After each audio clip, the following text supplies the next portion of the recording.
Chapter 672. Family members don't need to worry.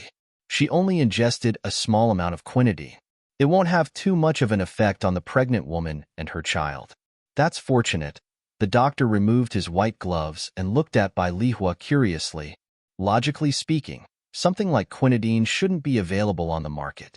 Plus, it's not something that normal patients can use. So, how could it appear in the chicken soup that a pregnant woman drinks? Emoting looked at Bai Lihua. Bai Lihua shook her head cluelessly. I don't know. Bai Lihua had no idea when the medicine had been placed in the chicken soup. Mr. Emo, please trust me. I really didn't want to hurt Tongning or the child. Emoting's handsome face tensed up as his expression turned cold.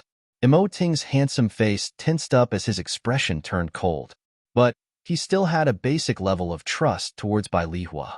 So, he simply nodded his head. The pregnant woman's condition is relatively stable. Family members, please go in and have a look. After hearing from the doctor, Emoting was about to enter the room. But, just as he took a step forward, the nurse anxiously rushed out and held on to the doctor. Doctor, something's not right with the patient. As soon as he heard the word, not right, Emoting immediately rushed in. But, the nurse quickly stopped him. Sir, you can't go in right now. Otherwise, you will delay the patient's treatment. Get lost. Emoting moved the nurse away and quickly entered the room. Seeing Tongning's pale face, he stretched out his hand and held on to it. Don't be afraid. I'm by your side. If anything happens to you and the child, I will make sure everyone involved is buried with you.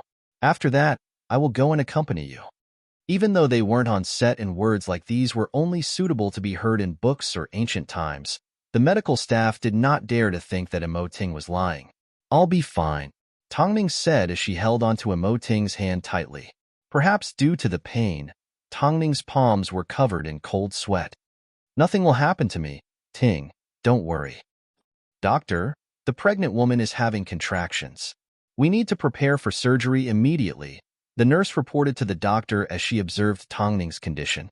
It seems I underestimated the effects of quinidine on the patient. Hurry. Bai Lihua was completely shocked as she stood anxiously outside the room, not knowing what else to do.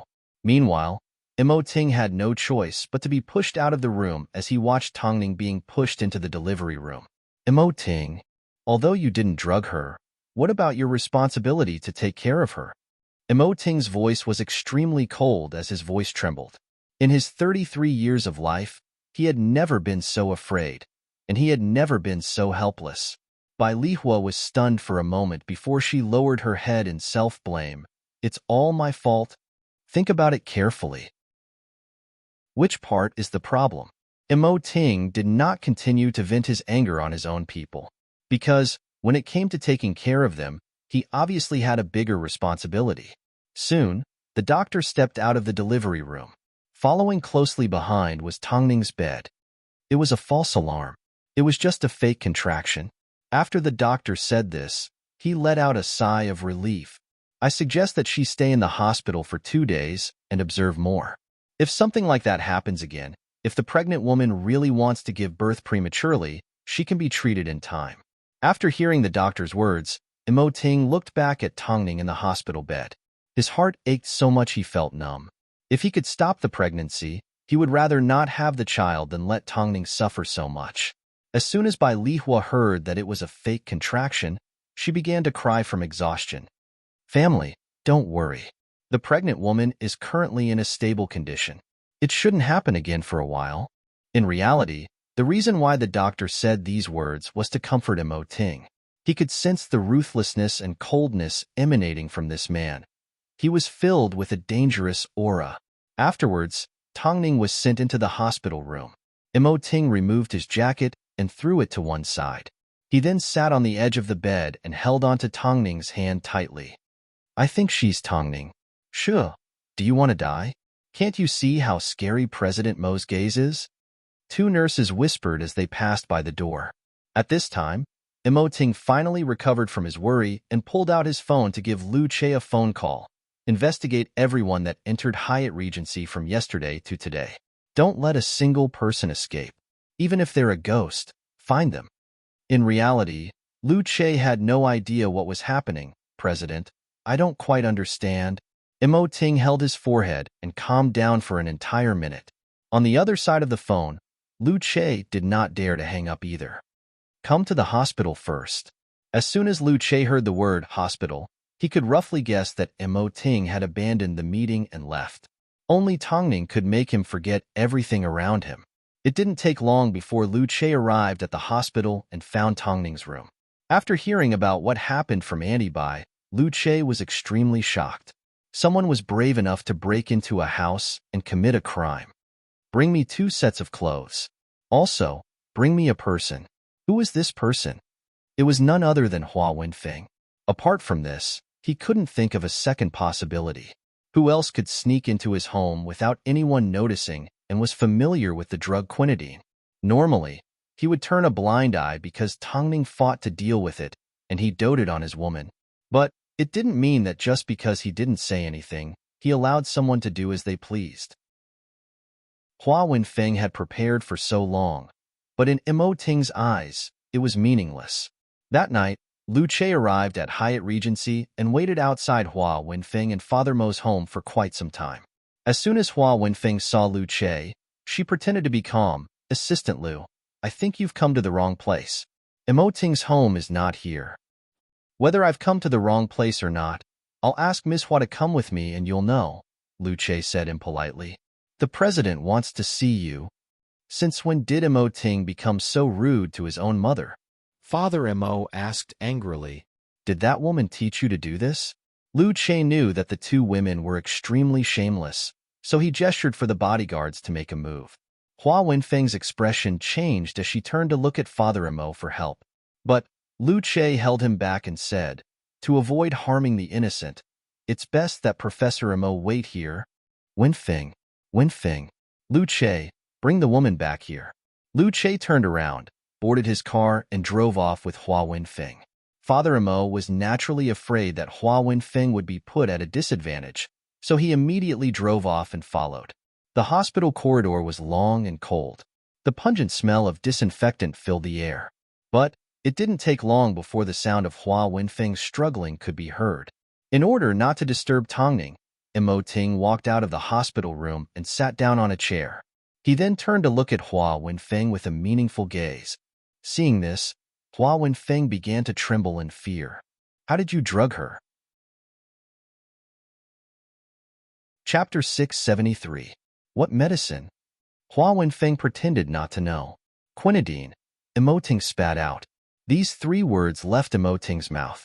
His voice was deep, dangerous, and of course, threatening.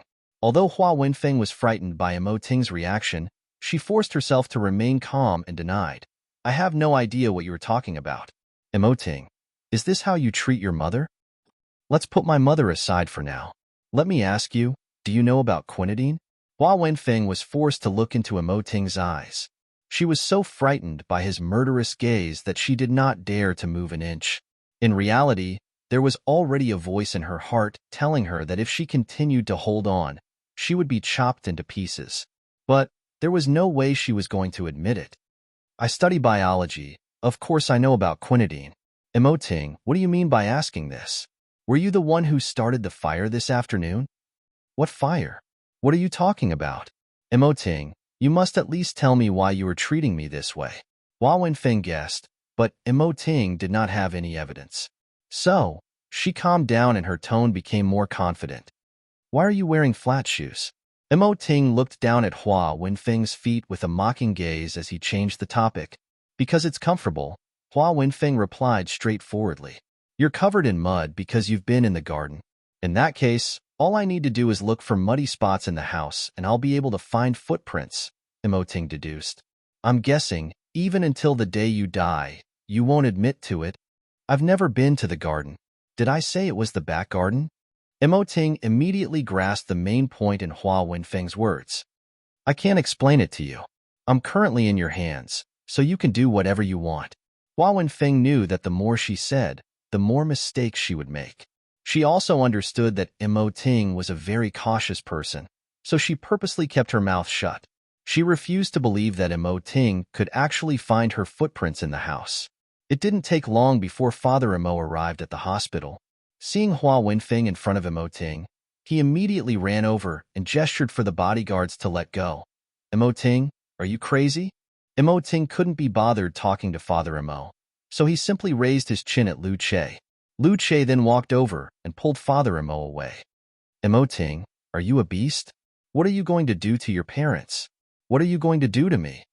Emoting asked. You can leave, but this woman, I will make her pay tenfold for what she has suffered. Are you crazy? What does that slut's suffering have to do with your mother? Just because he heard the word bitch, Emoting's voice turned even colder. 20 times. What kind of medicine did that bitch give you? 30 times. Is that bitch 40 times? Father Emo finally realized he couldn't scold Tongning. So, he immediately changed from the slut to the woman. I can tell you have been charmed by that woman. Let go of your mother. Lu Che. This time, Emoting did not even want to say another word as he instructed Lu Che to send the man away. Seeing this, Hua Wenfeng finally began to panic as her hands began to tremble. What are you going to do to your mother because of that woman? You bastard. I'm going to call the police. After speaking, Father Emo pulled out his phone. At this time, Emoting made the call before him. Bureau Chief Rin? I am Emoting. My wife was poisoned and almost lost her life. Please organize an investigation. After hanging up the phone, Emoting lifted his head and looked at Hua Wenfeng. He simply asked, how long do you think the police will take to solve this case? Hua Wenfeng froze in shock, unable to move. At this time, Emoting gestured for the bodyguards to let go of Hua Wenfeng. But, as soon as Hua Wenfeng regained her freedom, she could not move. She never expected Emoting to call the police. She thought that Emoting wouldn't do anything out of consideration for his mother-son relationship, but she never expected him to be so heartless. Wenfeng, let's go. Why aren't you leaving? Father Emo anxiously ran over to hold onto Hua Wenfeng's hand. But Hua Wenfeng pushed his hand away and threw herself in front of Emoting. Emoting, son, I didn't do it on purpose. Please let me go this time. I really didn't do it on purpose. I was simply blinded by greed. Emoting did not move. He simply tilted his head slightly. I gave you a chance. How can you call that a chance? You were the one who didn't want it. Hua Wenfeng was so anxious that she completely disregarded her identity as she knelt in front of Emoting. Mom, please don't call the police. I don't want to go to jail. Wenfeng? Seeing this, Father Emo was surprised. Are you saying that you were the one that poisoned that woman? I was just being silly. Hubby, I really didn't do it on purpose. Old Emo, you need to save me. Father Emo finally understood why Emoting was so angry, so he sighed. His tone was no longer as forceful as before. In fact, it sounded like he was trying to persuade Emoting. Emoting, look, this is your mother. It's not nice to see so many people coming and going. Just forgive her this one time. Nothing happened to Tongning either. What if something happened? Even if something happened, Wenfeng would still be your mother. You can't send your mother to jail, right? In other words, Hua Wenfeng could hurt others, but if someone else tried to hurt her, they would definitely suffer 1,000 cuts. After hearing Father Mo's words, Emoting's lips suddenly curved upwards. Not only do I want to send her to jail, I also want her to suffer. Emoting, before you protect her like this, you should take a good look at her and see if she is the wife that you've married. As soon as these words left his mouth, everyone froze, including Bai Lihua. What did Emoting mean? You should first get to know who your wife is before you ask me for her. After speaking, Emoting stood up from his seat like a king looking down on the world. All of a sudden, everyone had their own thoughts. Of course, the scariest one was Emoting. After all, Hua Wenfeng and Father Emo didn't know how angry Emoting was, what he wanted to do and how angry he needed to be. Emoting, son, stop calling the police. I can do whatever you want, but don't call the police. Even at a time like this, Hua Wenfeng still had the cheek to call him son. Emoting fell silent and did not say another word. Meanwhile, the people behind him stood quietly behind him because of his imposing manner. They stood like this for an hour or two, until Father Emo couldn't help but ask, how long are you going to keep doing this?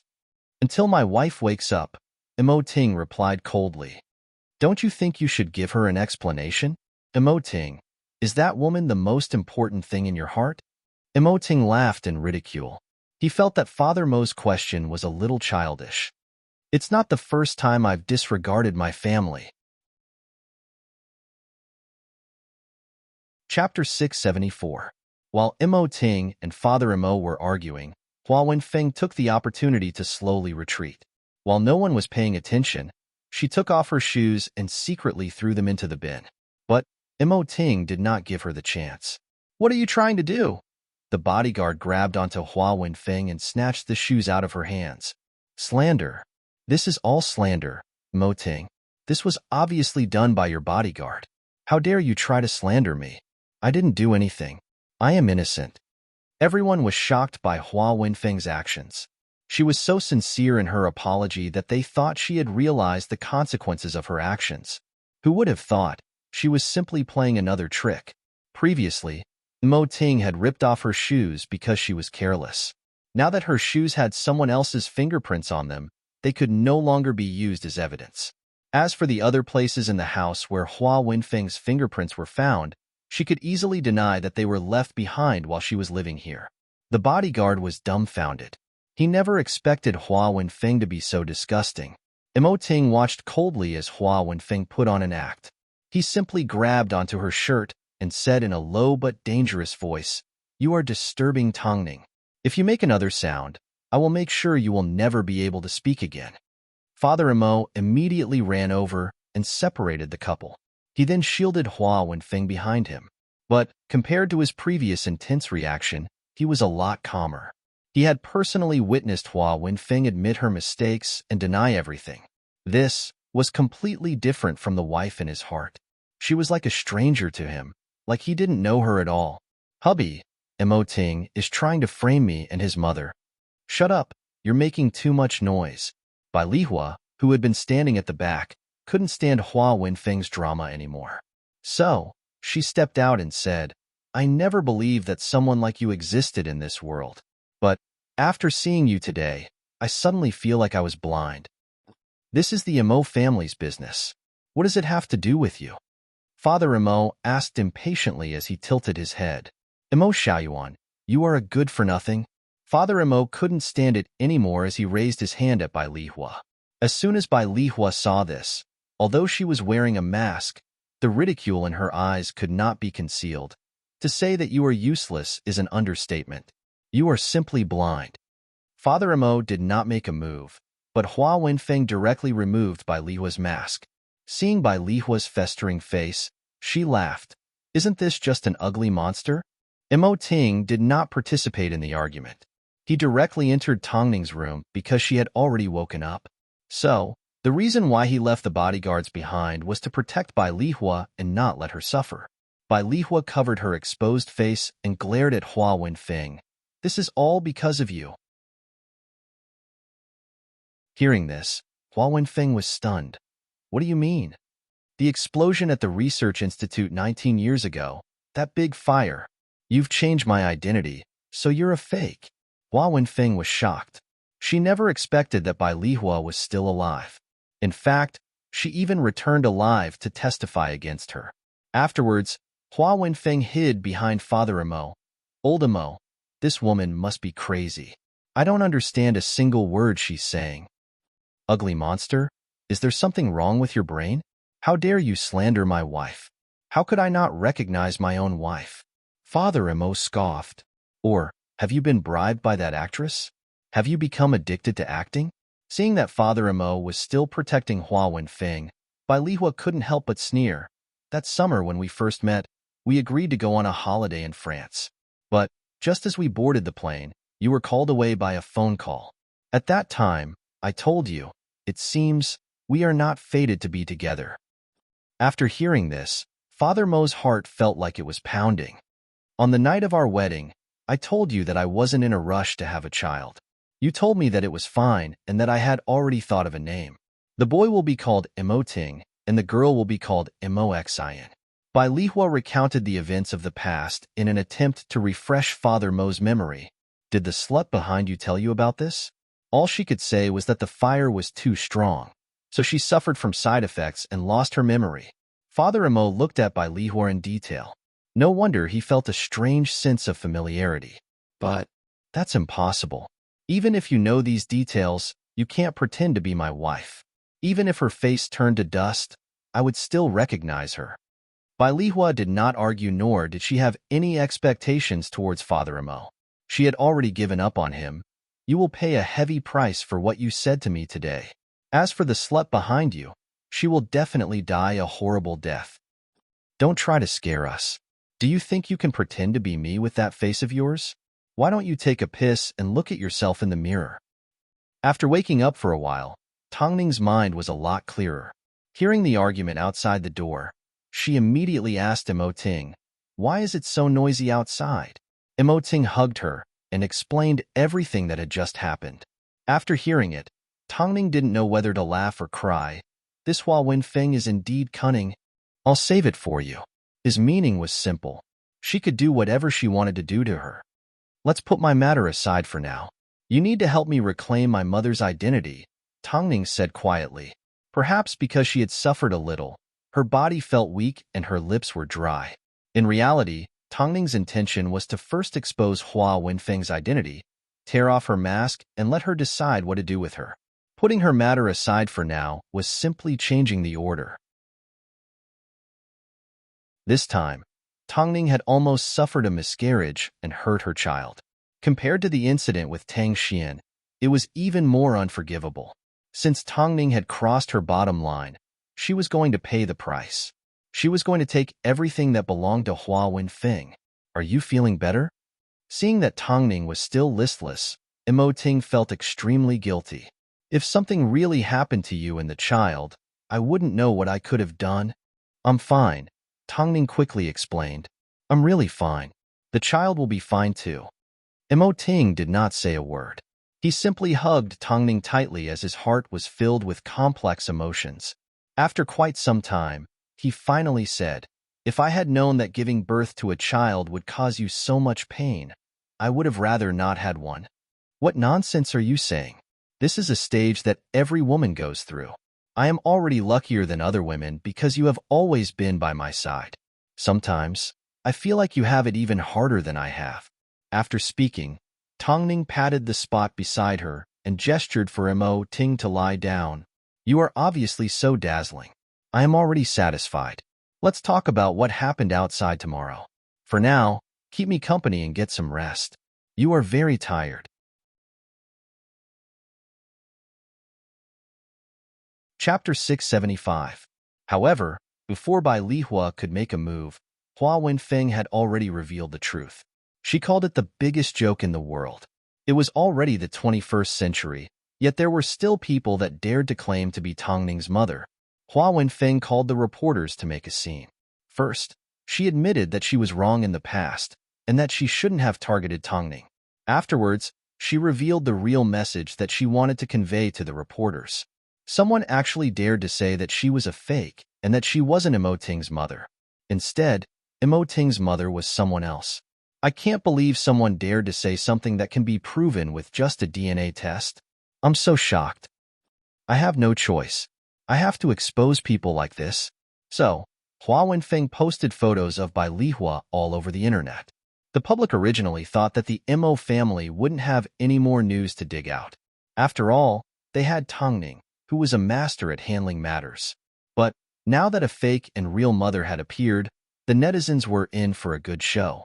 So, they waited patiently for the suspenseful fight to unfold. In the current society, it was practically impossible to impersonate someone. Nowadays, medical science was very advanced. A lot of things could be quickly revealed after a DNA test. So, why did Bai Lihua say something like this? The incident had gotten out of hand. It seemed Hua Wenfeng was relying on her unblemished face and the fact that her DNA couldn't be found. She wanted to take over Bai Lihua's husband and enjoy everything that should have belonged to Bai Lihua. In order to prove her innocence, Hua Wenfeng even decided to hold a press conference to clarify all the facts for the public to listen to. Father Imo was once again fooled by her high-sounding words. If she hadn't been wrongly accused, how could Hua Wenfeng have the courage to clarify the truth in front of so many people? So, The doubts that he originally had were easily fooled by Hua Wenfeng's little tricks. Once again, he chose to believe Hua Wenfeng. Faced with Hua Wenfeng's provocation, Bai Lihua was not afraid. Hua Wenfeng was already so evil that she had used her to hurt Tongning. Was she going to continue to stay silent? Even if Emoting blamed her in the future, she couldn't care less. If worse came to worst, she would simply find a secluded place and spend the rest of her life alone. She would no longer cause trouble for Emoting and Tongning. Yet another press conference. Why did Hua Wenfeng always resort to the media whenever there was an important incident? She had never been able to win against anyone in the entertainment industry, even a small fry. "Annie Bai, come in." Tongning already knew that Bai Lihua wanted to reveal everything to the public, so there was no need to hide her identity anymore. Bai Lihua knew what Tongning wanted to say. In fact, she was already prepared to be ignored, but after entering the hospital room, Tongning smiled comfortingly at her. "Ting and I will help you. We will help you get back everything that belongs to you, and we will help you get revenge." Bai Lihua was a little surprised. As she looked at Emoting, tears suddenly rolled out of her eyes. So, she pounced onto Emoting's side and cried on his shoulder, "Mom is useless. I couldn't even protect my own identity and caused you guys to be dragged down by me." Emoting did not say a word. He didn't know how to comfort Bai Lihua. After all, they had been apart for so many years. Even if they wanted to talk about feelings, it was impossible. But he still reached out his arms and wrapped them around Bai Lihua to comfort her. "Don't the two of you dislike my face? We already knew. That's why we were so protective of Xingyan," Tongning explained as she patted Bai Lihua on the back of her hand. Bai Lihua was stunned for a few seconds. In the end, she could only laugh and cry as she nodded her head. "How smart are you two? I shouldn't have thought of hiding it from you. But, my face. Mom, Ting and I don't have any unnecessary pride," Tongning replied gently.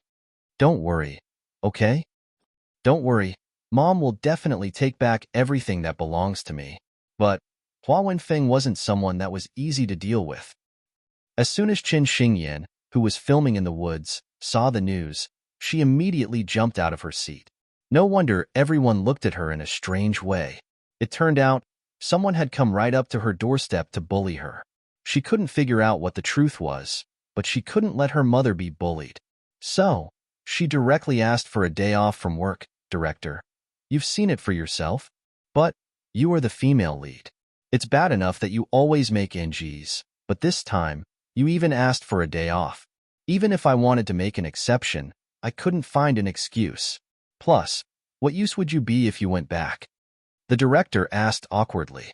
Lin Sheng was standing not too far away. Chen Xingyan immediately looked at him for help. Lin Sheng shook his head and beckoned her over. "The crew can't be waiting for you all the time. Since you're already here, you need to know how to follow the rules." "But, my mom, give her a day off." A voice suddenly sounded from behind them, shocking everyone. "I guarantee, she will only be given 2 days. She will not slow down the production." The director and Lin Sheng both looked at Nzaheo. Lin Sheng did not say another word, but the director was in a difficult position. "Zaheo, you know, if anything happens, I will take responsibility," and Zaheo comforted. "She only has 2 days. When she returns, she will work even harder." "Is your financial situation really enough for you to take on such a big risk?" "Director, if Qin Xingyan is really Emoting's sister, I think you should leave her some leeway." And Zaheo didn't want Qin Xingyan to know about his financial situation, so he had no choice but to threaten the director with Hai Rue. The director thought carefully for a moment and finally nodded his head. "You said it yourself. If anything happens, you will take responsibility. Everyone here can be a witness to what I said."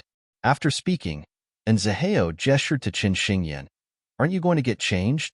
Qin Xingyan looked at Zaheo gratefully before she turned around and ran into the waiting room. At this time, Lin Sheng approached Zaheo and said in a low voice, "You will spoil her rotten if you do this. Having a strict teacher like you in charge is enough. I will simply do something to make her happy." After hearing Zaheo's response, Lin Sheng revealed a meaningful smile. "Even if she is really Emoting's sister, she is not my type. You don't need to worry.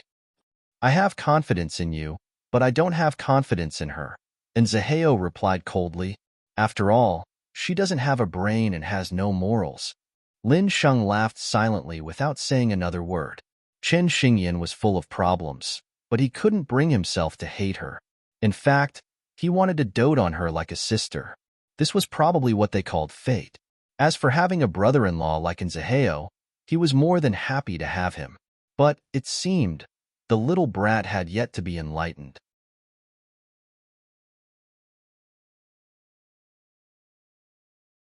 Chapter 676. On the way back to Beijing, Chen Xingyan's mind was filled with questions. How did her mother suddenly get rumored to be Imo Ting's mother? Who was Imo Ting? And who was Hua Wenfeng? Why would my mother provoke a big shot like that? And Zaheo drove with one hand as he glanced at Chen Xingyan and scoffed. If anyone else was in this situation, they would be secretly happy to be Imo Ting's sister. Let's be honest, you must be thinking the same thing. After hearing in Zaheo's words, Chen Xingyan turned to face him. My many years of experience have told me that I am not ordinary. You sure aren't polite. No, what I'm curious about is, why is that? How did my mother get involved with the Imo family? Deep down, Chen Xingyan did not feel that being Imo Ting's sister was a good thing. At least, she was not secretly happy about it. If I'm not wrong, before you were born, your mother was Imo Ting's mother. But, how could someone that's familiar with my mother not recognize her and get Hua Wenfeng to pretend to be her mother? This was what Chen Xingyan was most curious about. You've never seen your mother when she wasn't injured, right? And Zaheo guessed. If you've seen her, perhaps, this question can be easily solved. Chen Xingyan dragged out her last syllable. I never thought that something like this would happen to my mother. Are you sure this isn't a movie? Life had always been more important than art. It was just that information wasn't developed in the past, so no one knew about it. The world was a big place, and there were plenty of strange things that could happen. So, a fake identity shouldn't be too strange, right? No matter what, I won't allow my mother to be bullied. I'm afraid you won't need to do anything this time. And Zaheo said with a hidden meaning, with Tongning and Imo Ting around, no one would be able to bully anyone. I never knew I had a twin sister, Bai Lihua said as she sat by Tongning's bedside that night. That night, Bai Lihua sat by Tongning's bedside and sighed. I tried to find out from the Bei family, but no one in the Bei family knows about this. Unfortunately, my mother passed away in the hospital I was born and has long been demolished. Perhaps, the only person that knows the answer to this mystery is Hua Wenfeng. I don't know when she started scheming against me, but it's obvious that she's been observing me for a long time. You should know that even if two people look exactly the same, they would still be exposed if they spent a long time together. However, she was able to lie to Imo Xiaoyuan for so many years. It's enough to prove that she's very cunning. Tongning understood Bai Lihua's state of mind. After all, someone had impersonated her for so many years, and she had nowhere to go to seek justice. It was indeed painful. The anger and unwillingness to accept the truth could swallow a person whole at any time. Of course, the reason why Bai Lihua got to where she was today, apart from having a loving husband, was also because of Chen Xingyan's responsibility. Translator, Uni-editor, Uni Tongning listened to Bai Lihua talk for half the night. At this time, Imo Ting grabbed his phone and walked out of the room to give Bai Chendong a phone call. Where is your mother? I saw the news too. My mom received the news too. She's on the plane right now. She was so shocked that her jaw dropped. She said that your family has the constitution to cause big news. Where's grandfather? After receiving the news, I was shocked. You guys handle this matter well, Bai Chendong instructed. Elder Bai will be waiting for you to reveal the truth. It's hard to find the truth behind what happened 19 years ago. Plus, we don't have any evidence that Hua Wenfeng used me to poison you. I really don't know how to prove my identity. After all, Hua Wenfeng had taken over her identity for so many years.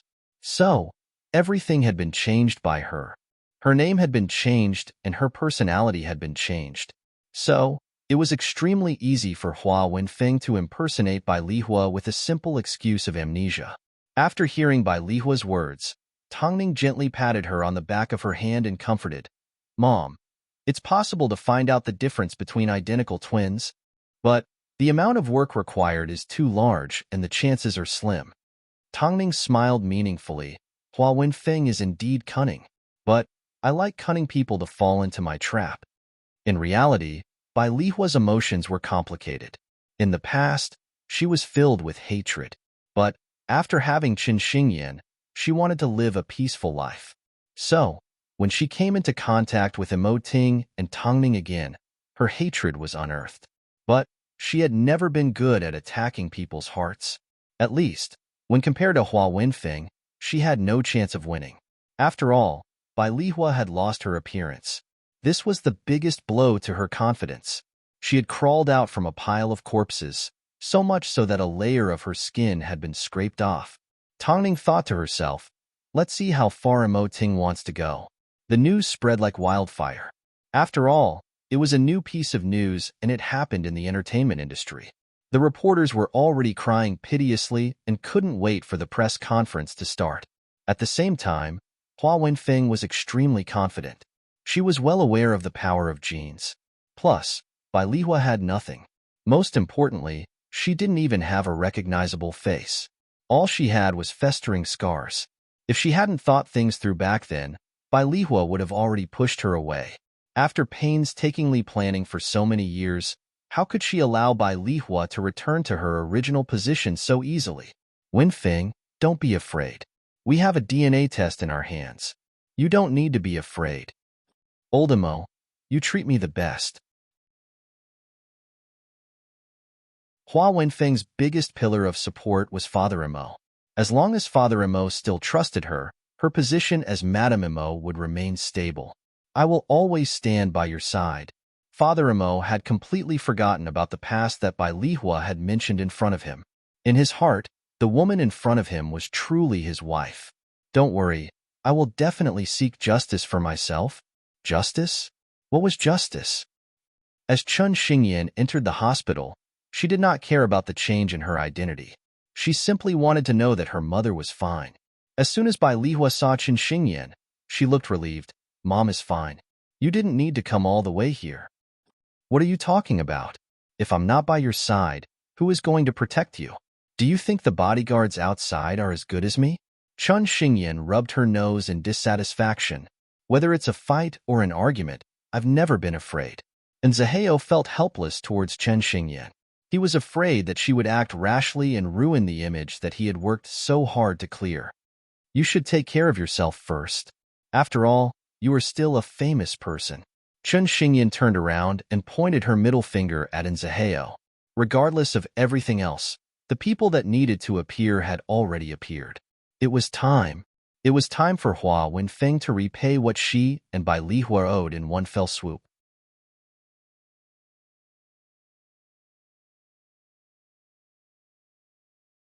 Chapter 677.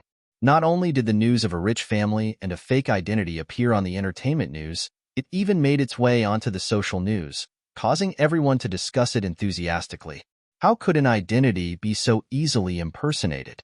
This nameless woman must be trying to get famous. I think she is quite mysterious.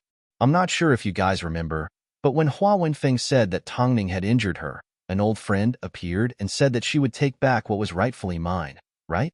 I actually feel that Hua Wenfeng has something to hide. Normally, when people hear about it, they would think it was funny. No one would step out to clarify it. What's there to clarify? Isn't it obvious that she's trying to hide something? But, with the current technology, it's impossible for someone to impersonate someone else, right? The internet was already discussing the matter. This was much more interesting than a celebrity cheating. In fact, it was even more interesting than a TV series that people couldn't stop watching. If Hua Wenfeng steps out to clarify, then that woman will definitely retaliate. Let's just sit back and watch the show. Yes, let's watch the show. Since she was a celebrity, she was prepared to be exposed to the public. This was something that Emoting and Tongning had always agreed on. Since she enjoyed the treatment of an artist, it was normal for her to receive public scrutiny. Soon, it was the afternoon of Hua Wenfeng's press conference. Inside the fifth-floor lobby of the Hilton Hotel, Hua Wenfeng had invited reporters. She looked like she was ready to swallow Bai Lihua whole. Father Imo accompanied her the entire time like he was her strongest shield. But, apart from him, she did not have a single member of her family or friends by her side. I apologize for my poor relationship with Tongning. Hua Wenfeng suddenly became polite and dignified as she bowed to the reporters. Family matters shouldn't be shown on the big screen and disturb the audience. But, I can't tolerate this, Hua Wenfeng said with a sob. Hua Wenfeng held out the DNA report in her hands as she sobbed. Previously, Tongning told me in private that I wasn't Emoting's mother. At that time, I wasn't convinced, so I went to do a DNA test. The results are, as you can see, there is no doubt that I am related to Emoting. But, when I went to look for her, she claimed that the sample didn't come from Emoting, but from a maid. She even accused me of bribing the doctor. I felt extremely wronged. This isn't the first time Tongning has been selectively blind. Yet, when faced with something so scientific, she still managed to distort the truth. I can't take it anymore. She is indeed powerful. I concede defeat. And today, I'm going to show this evidence to everyone. What fake identity? What fake identity? This isn't a TV drama. If I'm really not me, wouldn't the people around me be able to tell? This is ridiculous. The more Hua Wenfeng spoke, the angrier she became. In the end, she threw the report on the floor. This is ridiculous. But the person that's ridiculous is you. A raspy voice suddenly sounded from the entrance of the hall. When Bai Lihua was young, she had also injured her throat. So, if she spoke loudly, it would be very obvious. The reporters quickly turned to look at the entrance. Wearing a face mask, the legendary Ms. Bai appeared in front of their cameras. Meanwhile, Qin Xingyan followed closely behind to protect her. You've come at the right time. I wanted to know if this ridiculous incident was planned by you or Tongning. Hua Wenfeng stepped off the stage and ran over to Bai Lihua. Which part of you do you think looks like me? No one planned it. You were simply too cruel. Bai Lihua's eyes were filled with hatred and anger. Her eyes were red as tears almost rolled out of her eyes. You haven't forgotten about the explosion at the research lab from over 10 years ago, have you? What has that got to do with you? Bai Lihua sneered. She then removed her face mask and revealed her festering wound to the public. This wound was left behind by the explosion. Are you joking? What evidence do you have? Even if it's just a random wound, I can still say it was left behind by the explosion. Bai Lihua knew that Hua Wenfeng wouldn't admit to it, so she pulled out some other evidence. I know, it's been a long time and most of the evidence has been destroyed. But, look at the thing in my hand. What is this? What are you trying to use to fool the public? Hua Wenfeng shrugged her shoulders and smiled. This is our DNA test results, Bai Lihua said loudly. At the same time, she flipped open the report and showed it to the media. Because we are identical twins, we look exactly the same. Most importantly, because of this, you were given the opportunity to impersonate me. The only reason you can stand here confidently and claim that you are Emoting's mother is because you know that the DNA test results show that both twins are related to Emoting. As for me, the only fingerprint that can prove my identity was destroyed in the fire. In other words, you have no evidence to prove that I'm impersonating you. If you look at it from another angle, it looks more like you are trying to impersonate me. Hua Wenfeng laughed. Fine. Since you claim that I'm impersonating you, then no one has the right to say anything. The only person that has the right to say anything is my husband, Imo Xiaoyuan. Bai Lihua looked at Imo Xiaoyuan. Deep down, she knew that the chances of Imo Xiaoyuan helping her were slim to none. I'll give you 1 minute. Since you claim that you are Imo Xiaoyuan's wife, then prove it to me. Bai Lihua bit her lip. Just as she was about to speak, Imo Xiaoyuan cut in. You don't need to say anything. You are not my wife. My wife has always been Hua Wenfeng. I don't know what your intentions are, but I only have one word for you. Get lost. It seems that ugly people always cause trouble. Say one more word. Qin Xingyan yelled as she pointed to Imo Xiaoyuan's nose. You jerk. You don't even recognize your own wife and have been played like a fool. If you say another word, I'm going to break your spine. Father Imo, think about Emoting and then look at yourself. I'm starting to suspect that you are an impersonator. You, little bastard, don't try to confuse us. Did you think that you would be able to help your ugly mother? Hua Wenfeng redirected the conversation back to the main topic. The Bei family has never given birth to any twins, and I don't have any twins either. Stop trying to fool us. It seems you won't give up until you see your coffin. Bai Lihua looked at Hua Wenfeng coldly. Evidence? Show me. Hua Wenfeng's expression was arrogant.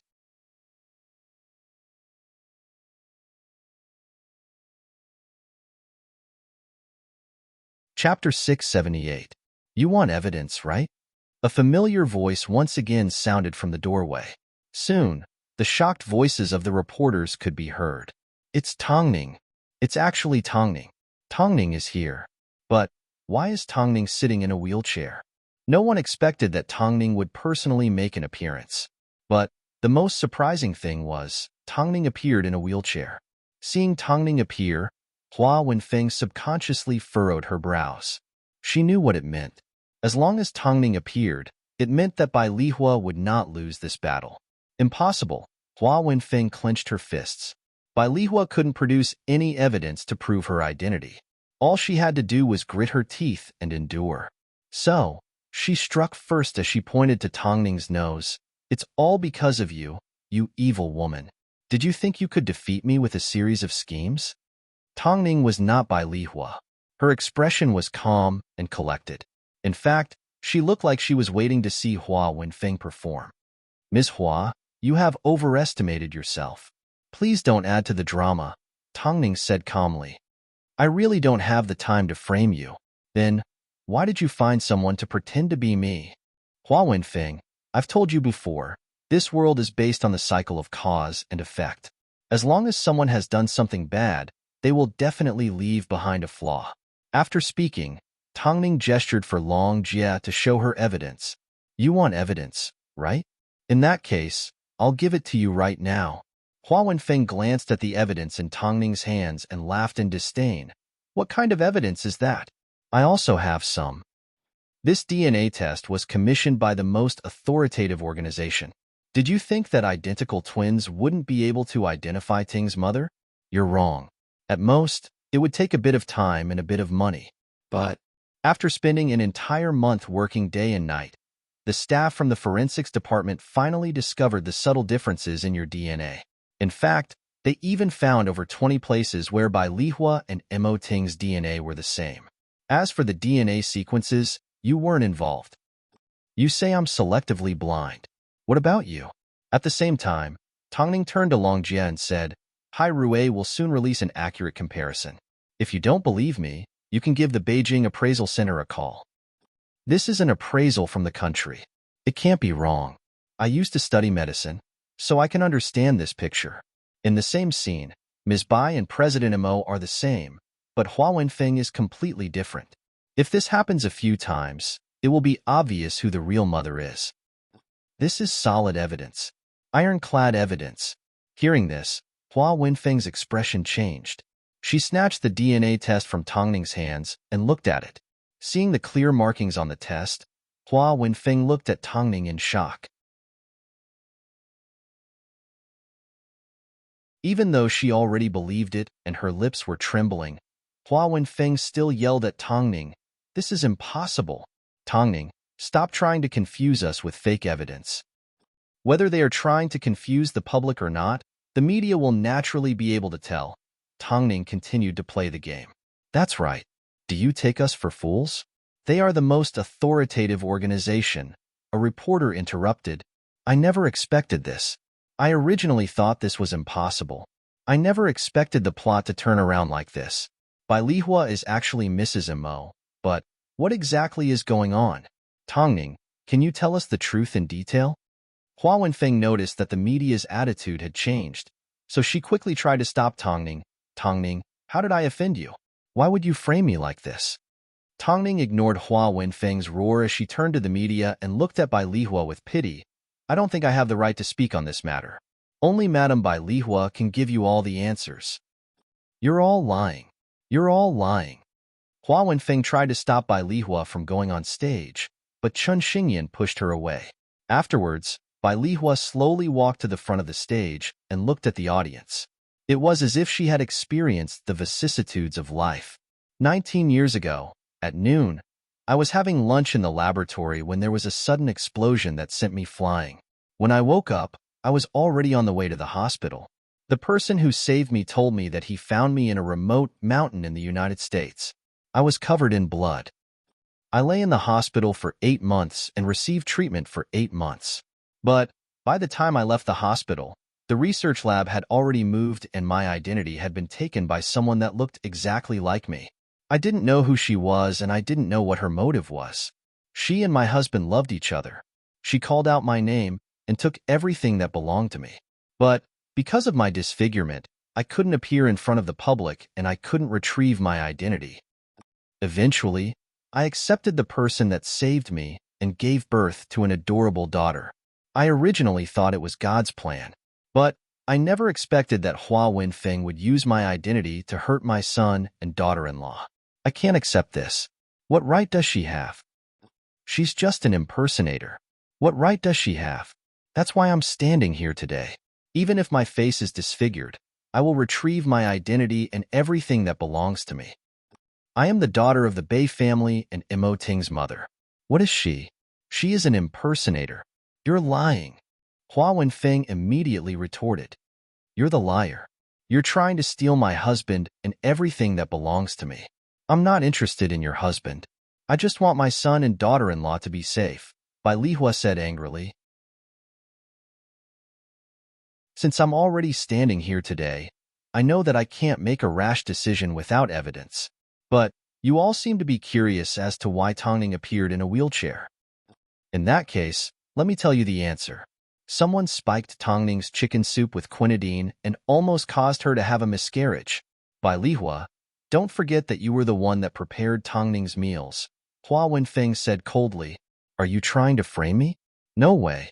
Knowing that Hua Wenfeng would deny everything, Tongning immediately called out to Bai Lihua, Mom, I will explain everything to the media. I was wondering why Tongning was in a wheelchair. It turns out she was poisoned like this. What is quinidine? What is it? It's an abortion drug that causes stillbirths. The media below the stage began to discuss amongst themselves.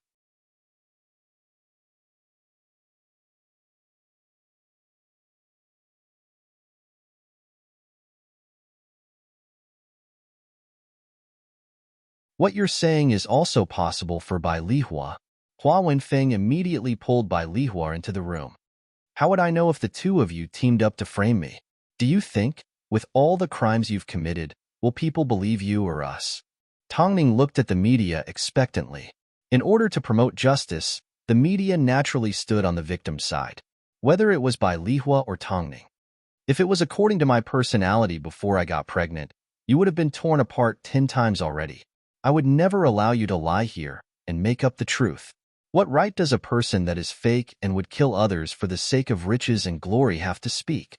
In the end, Hua Wenfeng couldn't win against Tongning in an argument, nor could she win against everyone's ridiculing gazes. In the end, Hua Wenfeng placed her pleading gaze on Father Imo as she ran over and grabbed onto him. Old Imo, we've been married for so many years. Tell me, who am I? Father Imo had already watched the entire incident unfold. As he looked at the woman in front of him, he felt a chill down his spine. Actually, I don't really know you, Father Imo replied in seriousness. Old Imo, it's not like that. Tongning and that woman framed me. The DNA report has already been released. Are you still trying to deny it? Father Imo forcefully pushed Hua Wenfeng away and pushed her to the ground in agitation. I was wondering why you took the quinidine. I never thought you would use it on Tongning. Did you know you were trying to kill someone? After being pushed aside, Hua Wenfeng immediately crawled back and hugged onto Father Mo's leg. Old Imo, it's not like this, it's not. The truth is right in front of our eyes. You have been pretending to be my wife from the beginning. You are a slut. I even tried to protect you and help you deal with Tongning. Now that I think about it, it's quite ironic. Old Imo, you need to believe me. We've been married for so many years. Don't say any more. You're making me feel disgusted. Father Imo trembled in anger. I always thought that Tongning didn't see the bigger picture and that she was always targeting you. But I never expected you to be so cruel as to harm an 8-month-old child in her stomach. Tongning, call the police. I can testify that Hua Wenfeng took the quinidine and brought it home with her. Hearing this, Hua Wenfeng broke down as she lay on the ground and cried, Old Imo, you can't do this to me. I only did it because I was afraid of losing you. Unfortunately, I've already called the police. Seeing Hua Wenfeng's sorry state, Tongning was ready to kill her. Hua Wenfeng, since you like to complain so much, you should talk to the police. No. Hua Wenfeng was terrified as she crawled up from the ground and tried to escape. But, with the current situation, how could she run away? I don't want to go to the police. I don't want to. However, at this time, Tongning watched as Hua Wenfeng and the reporters tangled together. She did not make a move to stop them, nor did she immediately call the police. She knew, exposing Hua Wenfeng wasn't going to let her off the hook. Father Imo then looked at Bai Lihua. Just as he reached out his hand to pull her away, Bai Lihua quickly dodged. You're not worthy. Father Imo looked upset. It was obvious that he was blaming himself, but Bai Lihua did not give him a chance to repent. Since you've been married to Hua Wenfeng for so many years, and you're willing to risk your life to protect Hua Wenfeng, then go ahead and chase after her. Although my face has been ruined, I am still the daughter of the Bei family and Imo Ting's mother. Imo Xiaoyuan, you are a jerk. After speaking, Bai Lihua stepped off the stage and approached Tongning. Father Mo's expression was sorrowful, especially when he thought about how he had previously treated Bai Lihua.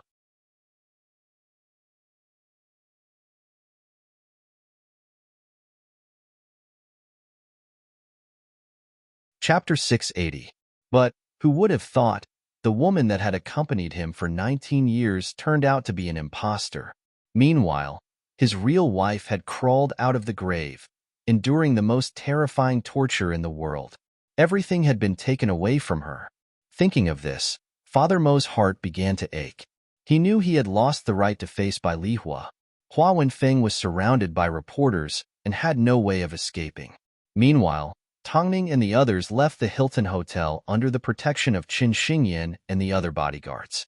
At this moment, Tongning had no idea why Hua Wenfeng would suddenly become so ruthless and drug her after such a long period of peace. By the time she understood, Beijing was already in a completely different situation. Song Xian's popularity continued to rise because Hai Rui had filled up her schedule with jobs. Of course, although her popularity continued to rise, she was still a far cry from Tongning's. After Hua Wenfeng's press conference, Song Xian watched the video from her manager.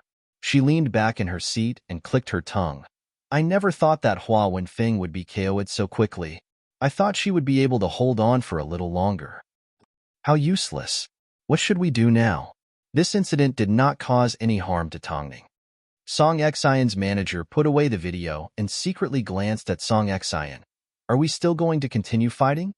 Tongning is currently pregnant, so it's impossible for her to do any jobs. This is the period of my rise, so I need to make good use of these few months.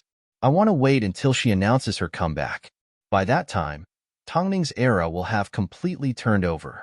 Song Xian smiled confidently and closed her eyes to rest.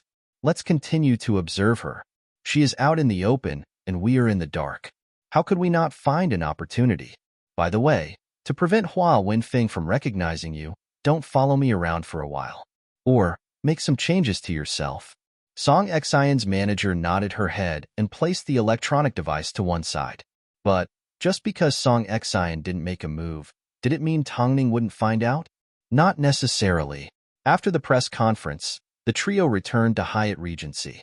However, Bai Lihua was confused as to how Tongning had managed to produce the evidence in time.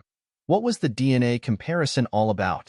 Xiaoning, when did you guys do the DNA comparison?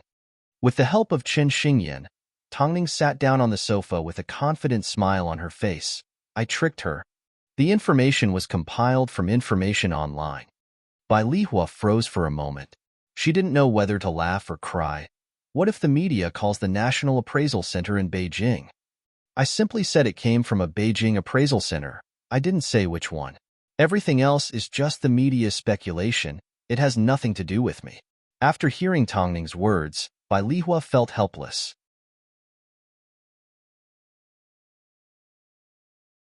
The media doesn't need the truth. They just believe what they see in front of them. What happened today is enough for them to write a news article. This was the wisdom of Tong Ning. Not only did she understand Hua Wenfeng's thoughts, she was also able to control the thoughts of the media. Are you going to let that bitch off just like that? Chen Xingyan glared at Tong Ning. She hurt my mother and hurt you. Don't underestimate the trampling of the media. A black hole of a camera is more than enough to force Hua Wenfeng into a dead end. Of course, Tong Ning wasn't going to tell Chen Xingyan that there was a follow-up. After all, it was a matter between her and Mo Ting. Xiaoning, Mom really needs to thank you for this, Bai Lihua said as she tugged on Chen Xingyan's sleeve. Call her sister-in-law. A moment later, Chen Xingyan's face turned red. She was used to living a carefree life, so she never expected to have other relatives. Chen Xingyan scratched the back of her head. She couldn't bring herself to call her sister-in-law. Just like how, if Mo Ting was standing in front of her, she wouldn't be able to call him brother either. Well, monkey, hurry back to the set. Don't keep causing trouble and letting Zaheo take the blame for you. Tong Ning laughed. When have I ever let him take the blame? At this moment, Chen Xingyan had no idea that Zaheo had been doing more and more for her in secret. However, Chen Xingyan did not delay. Although she wanted to find Hua Wenfeng and give her a good beating, she remembered Zaheo's promise to the director. So, she looked at him and said, "Let's go." Not bad. I thought after you became a rich heiress, you would become more delicate. Why are you talking so much nonsense? Chen Xingyan approached Zaheo and grabbed onto his sleeve as they left Hyatt Regency. After boarding the car, Chen Xingyan couldn't help but ask, "If I want to beat someone up, can I? What do you think?" And Zaheo asked as he put on his seatbelt. "But my hands are really itchy. I'm afraid you won't even have the chance to hit me." After speaking, Zaheo started up the car and sped back to the set. After all, any losses that the set suffered would all be on him. Chen Xingyan didn't understand what Zaheo meant, but Zaheo understood Tong Ning, because Tong Ning believed in an eye for an eye. Afterwards, in the cold Beijing night, Hua Wenfeng hid herself all over the place. It wasn't easy for her to get rid of the media. After confirming that no one was around, she climbed out of a pile of rubbish. At this moment, she was cold and hungry, but she was in a sorry state and had nowhere to go. It didn't take long before two tall and strong bodyguards appeared at the end of the street. They immediately lifted Hua Wenfeng into a car and took her to an unknown location. "Who are you? What do you want? Tell me everything about how you poisoned Tong Ning. Otherwise,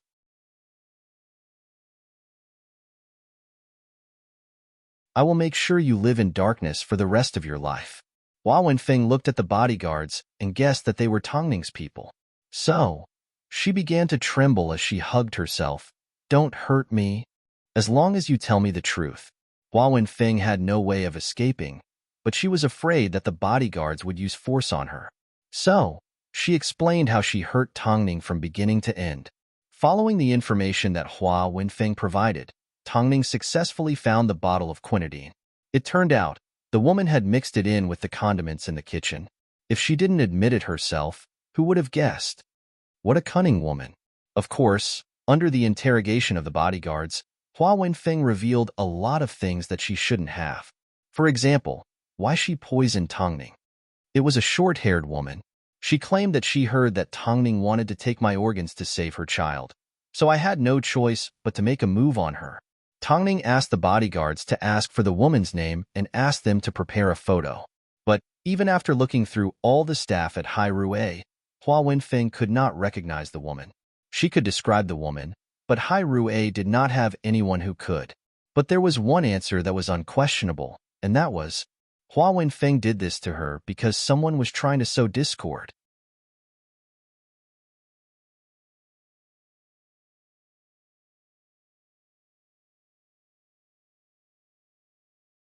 Chapter 681.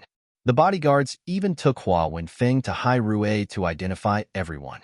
But no matter how hard Hua Wenfeng looked, she still couldn't find the culprit behind the incident. After all the questioning was over, Hua Wenfeng thought the bodyguards were going to let her go. Did Tongning really want to kill her? But Hua Wenfeng was wrong. Did she think that after torturing by Li Hua for so many years and almost causing Tongning to die, she was going to let it go so easily? Afterwards, the bodyguards brought Hua Wenfeng back to the small, dark room. There was nothing inside apart from a metal window. "Let me go. What you're doing is illegal." Hua Wenfeng yelled at her surroundings. But no matter how hard she yelled, no one responded. Worst of all, it was already late at night. As Hua Wenfeng knelt on the ground, she suddenly smelled something burning. It didn't take long before a bright spark appeared. Hua Wenfeng was so scared that her body turned weak. She immediately stood up and frantically screamed for help. "Is anyone there? There's a fire. There's a fire." No one paid attention to her, but the fire grew stronger and stronger. Hua Wenfeng felt like her skin was about to be scorched as her entire body was covered in sweat. But in this enclosed space, all she could do was curl up in a corner and cry in despair. "Help! Help! I was wrong. I was wrong. Please let me out, I beg of you," Hua Wenfeng pleaded, but she didn't know who to turn to. The fire grew stronger and stronger. Was she going to die here? However, just as the fire was about to reach Hua Wenfeng's feet, the door to the small, dark room was suddenly unlocked. Two bodyguards carried her out of the flames and threw her to the ground. "Thank you." Hua Wenfeng lowered her head weakly as she lay on the ground. However, a cold voice suddenly sounded from above her head. "No need to be so polite." Hua Wenfeng's body trembled as a sense of fear suddenly spread from her back to her entire body. She had just stepped out of the fire and her body was burning hot. But she didn't know why. But when she heard this person speak, she felt a chill down her spine. Because the person standing in front of her was none other than her good son, Imo Ting. The lesson just now was for the explosion you caused 19 years ago. Even though what you're going through right now isn't even 1,000th of what my mother did back then. Of course, we can forget about what happened in the past. I won't hold it against you. But, drugging Tongning. Hearing the word medicine, Hua Wenfeng immediately backed away. She could already guess what Imo Ting was planning to do. "I think it's better for us to return the favor." Hua Wenfeng shook her head in fear. "No, no, please don't." "Pour it in." The cold and emotionless word floated into Hua Wenfeng's ears. Afterwards, the two bodyguards stepped forward.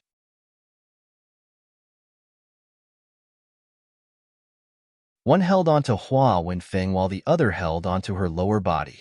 All that could be heard was the sound of water splashing as Hua Wenfeng's upper body was completely drenched. Imo Ting, if you kill me, you will also go to jail." Hua Wenfeng screamed as she lay on the ground. "Kill you? Dream on." Imo Ting squatted down and glared at Hua Wenfeng with a cold and piercing gaze. "How long have I tolerated you? But you don't know what's good for you. Of all the people you could hurt, why did you have to hurt Tongning?"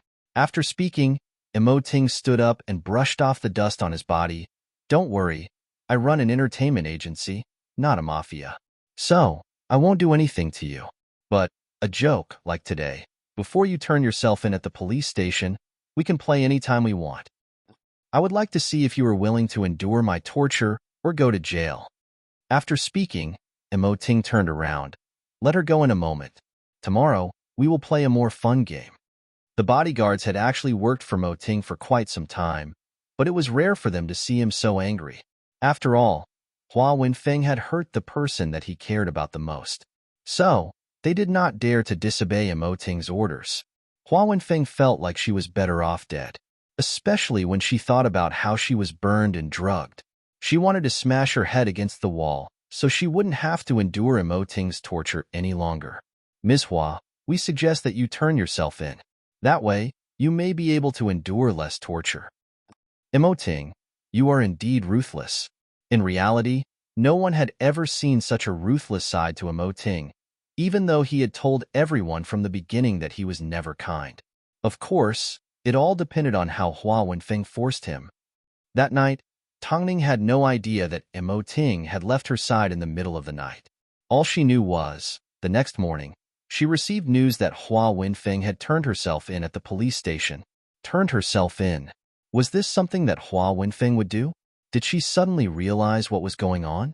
Although Hua Wenfeng did not reveal the identity of the person that instigated her, at least, she was going to pay for what she had done. Tongning had a feeling that it was Imo Ting's doing, but she had no idea how he did it. As for the person hiding in the dark, Tongning built a high wall in her heart. One day, the truth would be revealed. Hua Wenfeng's surrender was unexpected to everyone. So, the media naturally rushed to the police station. But the police station was, after all, a government agency. No matter how anxious they were, they couldn't get a glimpse of Hua Wenfeng. After all, Hua Wenfeng would be spending the rest of her life behind these walls. But Hua Wenfeng's surrender also caused Song Xian's manager to have a drastic change in her image. The police went to Hai Rui to investigate, but Song Xian's manager was too cunning.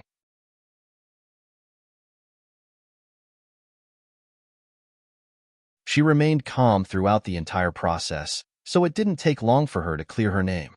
She then followed Song Xian to her job. This Hua Wenfeng sure can't do anything right. Song Xian complained in disgust. She even left me in such a mess. It's fine. This is the only time no one suspects us, the manager comforted. Let's go.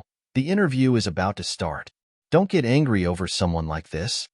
Of course, Imo Ting and Tongning had no way of confirming whether the person was from Hai Rui or not. But, according to Imo Ting's strict nature, as long as there was a trace of suspicion, he would not let it go. Let's see how long the person could hide. Meanwhile, Chen Xingyan's identity as the princess of Hai Rui was also revealed. Just like that, she became the sister of the big boss of the entertainment industry. As a result, the way people looked at her changed. But she did not feel happy. Instead, she felt a little restricted. Her ultimate goal was to become a stunt double. But, from the looks of it, it was becoming more and more impossible. From afar, Lin Sheng noticed Chen Xingyan's discomfort. He couldn't help but laugh as he approached her from behind. What? Isn't it good to be Imo Ting's sister? What's good about it? From now on, when people mention me, they will point at me and ask, "Are you Imo Ting's sister?" Chen Xingyan rolled her eyes. I like to keep a low profile. It seems, and Zaheo's sincerity towards you was for nothing. Lin Sheng sighed.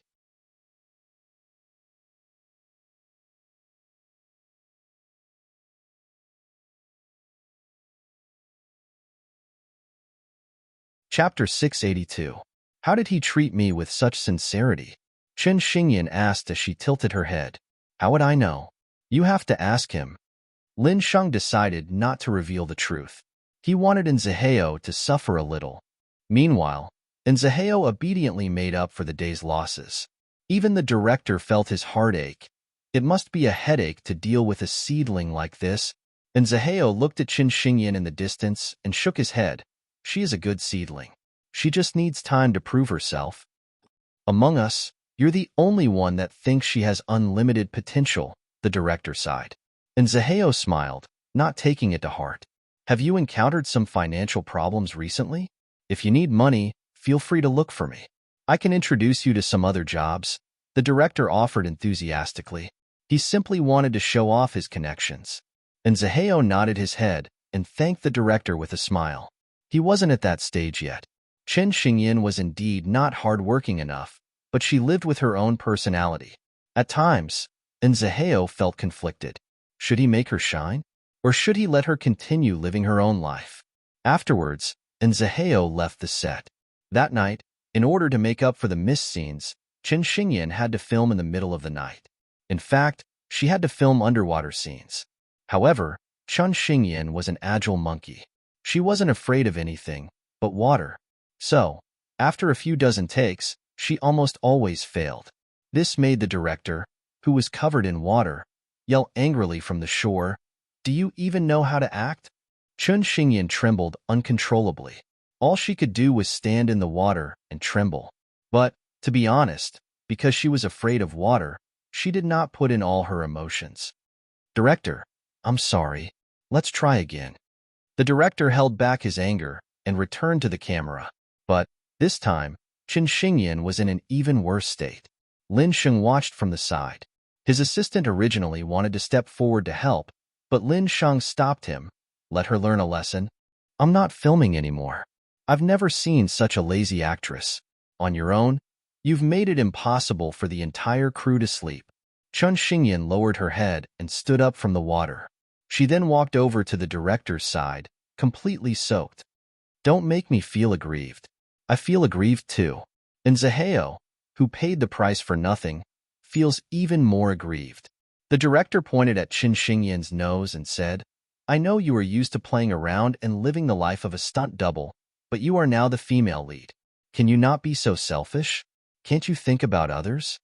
Previously, in order to avenge you, and Zaheo made American director Matt pay the price.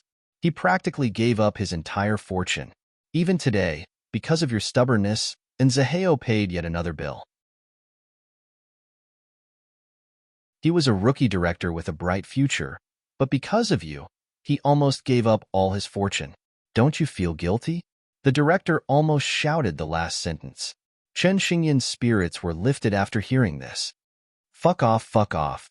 I'm not filming tonight. If it wasn't for Lin Sheng and Zaheo, I would have fired you. Qin Xingyan opened her mouth, wanting to say something. But, just as the words reached the tip of her tongue, she suddenly felt like she was trying to defend herself. And Zaheo? For her? Scatter the family fortune?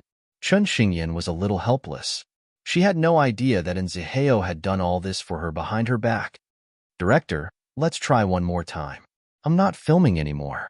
And Zaheo has done so much for you. But your performance tonight has allowed me to see how you have destroyed his trust, his efforts, and his heart. After speaking, the director left. The other staff on set also looked at Qin Xingyan with deep meaning. They were disappointed that she didn't live up to their expectations. Shangge, the director's words were too harsh, Lin Sheng's assistant said after seeing the scene. After seeing the scene, Lin Sheng's assistant whispered in his ear, Chun Xingyan is a little afraid of water. Since she wants to be a celebrity that everyone attaches importance to, there's nothing she can't overcome. She has a mouth, so she can ask others how to overcome her difficulties. But she's young and arrogant, so she won't say anything, Lin Sheng said as he gestured for his assistant to return to his room to get some rest. 8,000 Chen Xingyans can't compare to one Tongning. I mean, when it comes to acting. Chen Xingyan was used to being muddle-headed. She had never suffered like this before. But this time, she didn't feel wronged at all, because she actually felt a trace of self-blame in her heart.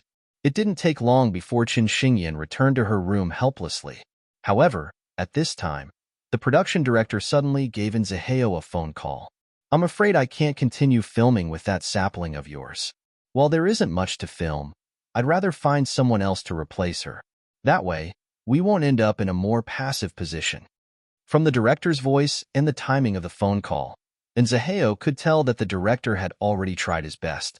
Who would call him in the middle of the night to complain? Zaheo remained silent for a moment before he finally said to the director, How about this? Director, I have a plan. If she still can't do it this last time, you can replace her. When that time comes, I probably won't have any reason to continue. The director took a deep breath and calmed down. Okay, go ahead. But this will be the last time. Okay. And Zaheo nodded. That night, Chun Xingyan didn't sleep well. Her mind kept replaying the words that the director had said to her. Did Zaheo really do all this for her? After a sleepless night, when she woke up the next day, she received news. The director gave your manager a phone call last night and has decided to replace you. The director's assistant knocked on Chen Xingyan's door early in the morning. For someone like you who has no sense of teamwork and doesn't know how to be grateful, the director has no way of teaching you. It's best if you go back and look for your Zaheo. Chen Xingyan had dark circles under her eyes. Originally, she was still in a daze. But, as soon as she heard that the director had decided to replace her, she froze like she had been struck by lightning. After speaking, the assistant turned and left without giving Chen Xingyan a chance to explain herself. She was replaced, just like that? Chen Xingyan sat in a daze for a few minutes before she remembered to give Zaheo a phone call. I've been replaced? I know. Zaheo replied calmly on the other end of the phone. It's perfect for you to continue your dream of being a stunt double. Chun Xingyan felt both angry and hurt at Enzaheo's words. Go home by yourself. I still have things to do. After speaking, Enzaheo hung up the phone. Chen Xingyan sat on the bed in discomfort. Suddenly, she began to panic. Was this all she would be like for the rest of her life? Dragging people down? Dragging people down?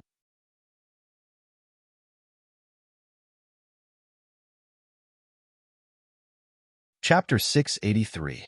Chen Xingyan couldn't understand, nor did she want to understand. So, she got out of bed, tidied up a little, and returned to the set. She couldn't leave. Seeing that the staff had already started to set up the set, she quickly ran over to help. Let me do it. I'm strong. Miss Chen, if my sources are correct, you have already been replaced by the director. The lighting technician said as he glared at Chen Xingyan. You should go back. Don't waste your time here. Chen Xingyan refused to accept it, so she continued to pester other people. But, overnight, everyone's attitude towards her changed. Worst of all, as soon as the director appeared on set, he completely ignored her and did not even look at her. Chen Xingyan had never been humiliated like this before. But, when she thought about the consequences of her own actions, she could only take a deep breath and hold back her tears. Director, please let me come back. I will definitely do my best this time. Let you come back? It wasn't easy for me to convince Nzaheo to give up on you. How could I let you come back? The director laughed as he spoke. But, to Chen Xingyan, his laughter was extremely sarcastic. I once gave you a great opportunity, but you didn't take it. Instead, you fooled around all day and didn't take anyone seriously. Instead, you focused on being a stunt double. Now, you can do whatever you want. No one can stop you. Chen Xingyan endured the director's insults and held back her tears. After quite some time, she finally said, I can be a handyman for free. After hearing this, the director scanned Chen Xingyan from head to toe. You are just a handyman. Do whatever you want, as long as you don't appear in front of me. Chen Xingyan seemed to have seen hope as she immediately regained her energy and began to help out on set.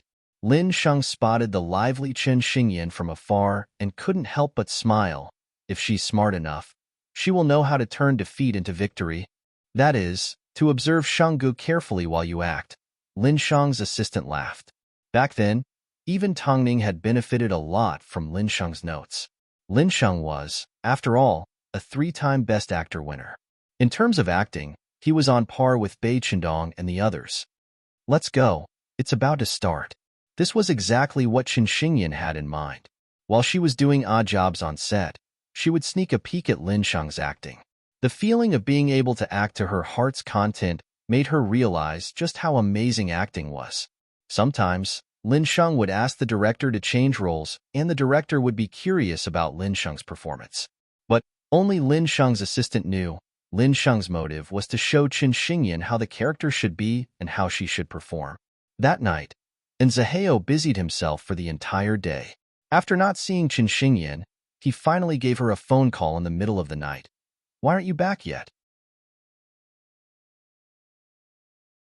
At this time, Chen Xingyan was standing by the edge of the pool. She really wanted to overcome her fear, but she still lacked the courage to do so. I do odd jobs on set, Chen Xingyan replied. I need to make money to pay you back. All right, you don't have any shows to take on now anyway. It won't be so boring staying there. Nzaheo's words were polite and cold. As a result, Chen Xingyan found them particularly piercing. This was probably Nzaheo's reaction to her disappointment. Nzaheo, speak. Forget it, it's fine. Chen Xingyan wanted to ask if Nzaheo was annoying her, but she couldn't bring herself to do so. Ever since she was young, she had always been the king of children and was used to being arrogant. So, she had always been a loner and had never understood teamwork or modesty. She had always felt that as long as she was happy, it didn't matter if others were unhappy. But how could she have imagined that there was someone like Nzaheo in this world? She actually liked her loner self, but with this thought, she did not think too much about it as she placed her phone by her side and jumped into the pool. Afterwards, she followed the instructions online and attempted to stabilize her footing in the pool. In fact, she managed to do it step by step. In the end, that night, She repeatedly jumped into the pool and came out of the pool until her hands were white and wrinkled. The next morning, as soon as Qin Xingyan saw the director, she immediately ran over to him. "Director, I'm no longer afraid of water. I can finish the rest of the scenes." However, the director scanned her from head to toe and said, "If you are afraid of water, I will give you time to practice. If you are afraid of mountains, do I have to raise them to the ground? However, this is secondary. What about your acting skills? Do you have any?" Qin Xingyan was stumped by this question, but she continued to endure. At least, she had already overcome the most difficult obstacle.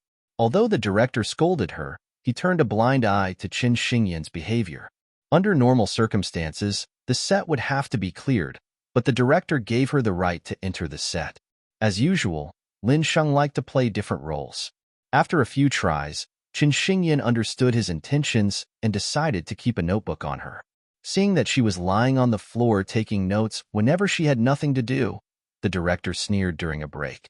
The assistant director glanced at her and couldn't help but laugh. "She's quite persevering. Even after you scolded her like that, she didn't leave." "If she left just like that, and Zaheo would probably hang himself," the director replied carelessly. The director replied nonchalantly, "Even if you're so serious, your acting skills might not improve. Just wait and see." So, Qin Xingyan was extremely busy on set. On one hand, she had to build a good relationship with the crew. On the other hand, she had to observe Lin Sheng's acting. At night, she had to practice on her own, and during the day, she had to do all sorts of chores. But this training was obviously effective, even though the director still didn't allow her to act. Soon, a new female lead arrived on set. Qin Xingyan felt like she had suffered yet another setback. She never expected that, despite her hard work, the director still wouldn't budge. "Xingyan, the new female lead is arriving today. It's best that you go home." The staff on set were afraid of provoking her. The staff present were afraid that they would agitate her, so they advised her in private. Actually, it's already a foregone conclusion. No matter what you do, you can't change it. Qin Xingyan was actually quite upset, but she continued to smile. "It's fine. Didn't you say that the lamp rack is too heavy? I'll carry it for you." But this is too cruel. No matter how cruel it was because she didn't work hard enough. She couldn't blame anyone. Qin Xingyan wanted to call Tongning to complain and ask what she should do. But Tongning was about to give birth, so she didn't want to cause any more trouble. A new female lead? Then, let's show her how strong her opponent is.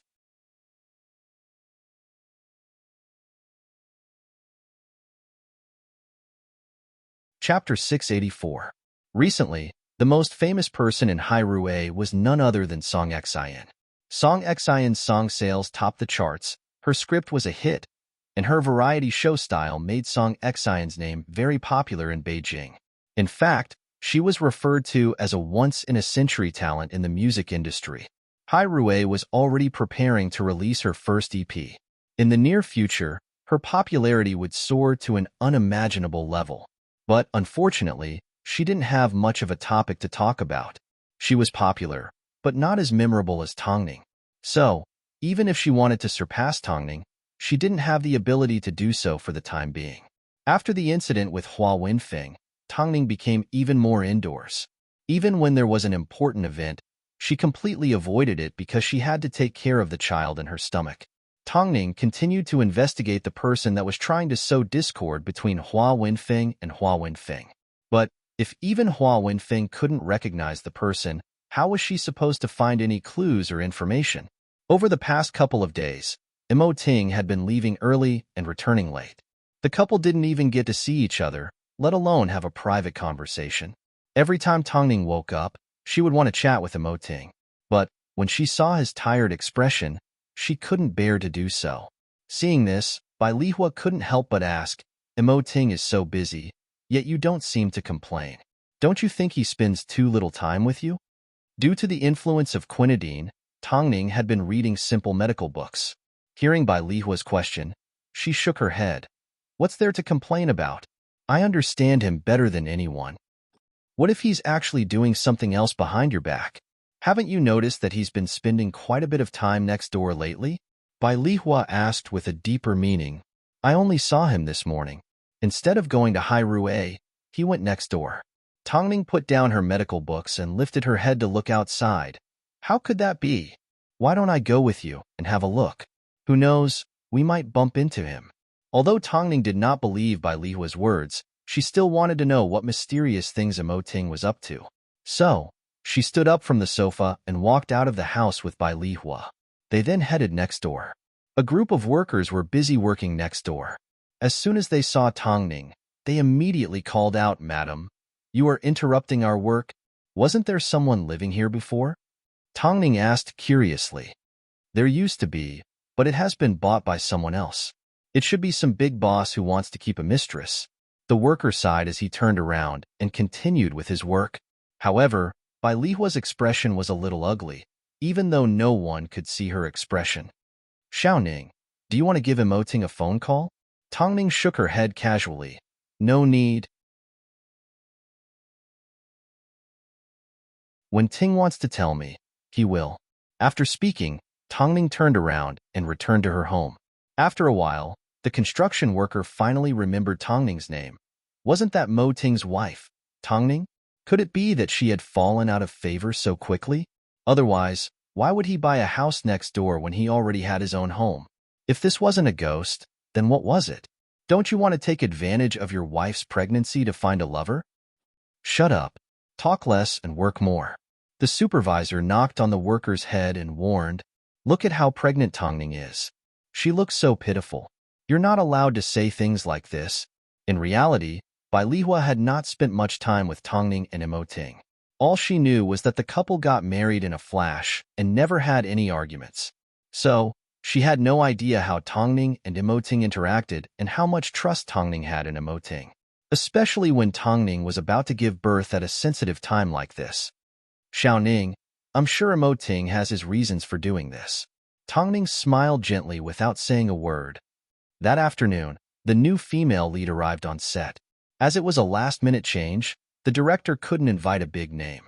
After all, the schedule was a problem. So, Lin Sheng was enough. As long as the female lead wasn't as half-hearted as Chen Xingyan.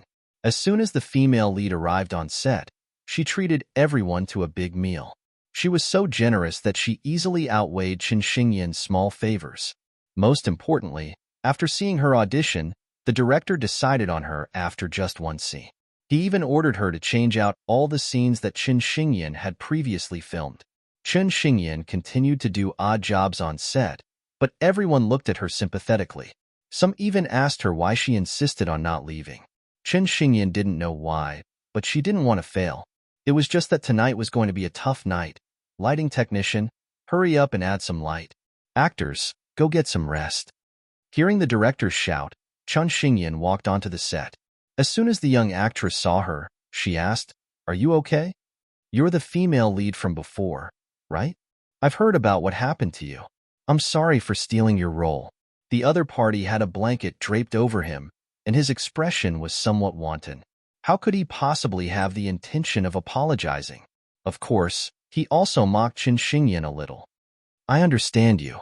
After all, you're just a stunt double. You won't be able to adapt to suddenly having to move to the front of the stage. After speaking, the woman glanced at the clothes on the chair and said, Could you please hand me the clothes? You are currently a staff member. I don't think you'll have any problems doing something as simple as this, right? If this was in the past, Chen Xingyan would never have tolerated it.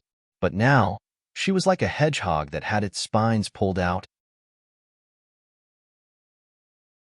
No matter how much it hurt, she had to endure her anger and hand the clothes to the woman.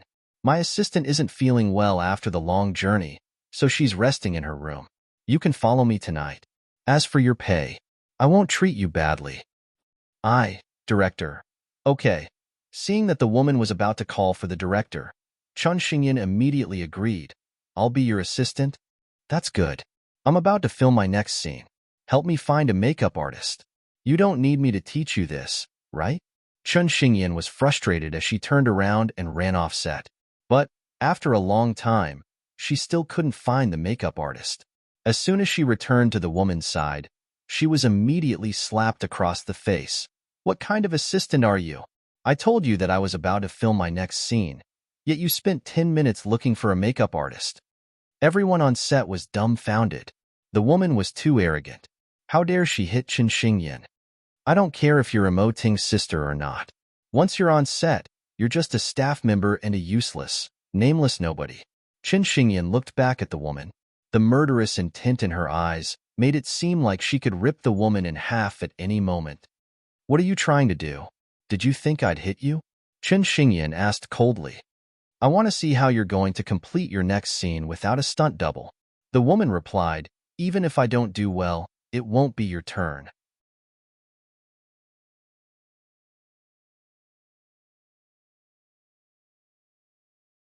Chapter 685. And Zaheo arrived just in time to see the man slap Chen Xingyan. He had promised not to move, but seeing Chen Xingyan being humiliated in such a way and his legs not listening to him, his right foot took a step forward. However, it was only one step before he quickly retreated. He couldn't let his protectiveness ruin a great opportunity for Chen Xingyan's growth. In reality, because of Chen Xingyan's nimbleness, the director did not prepare a stunt double.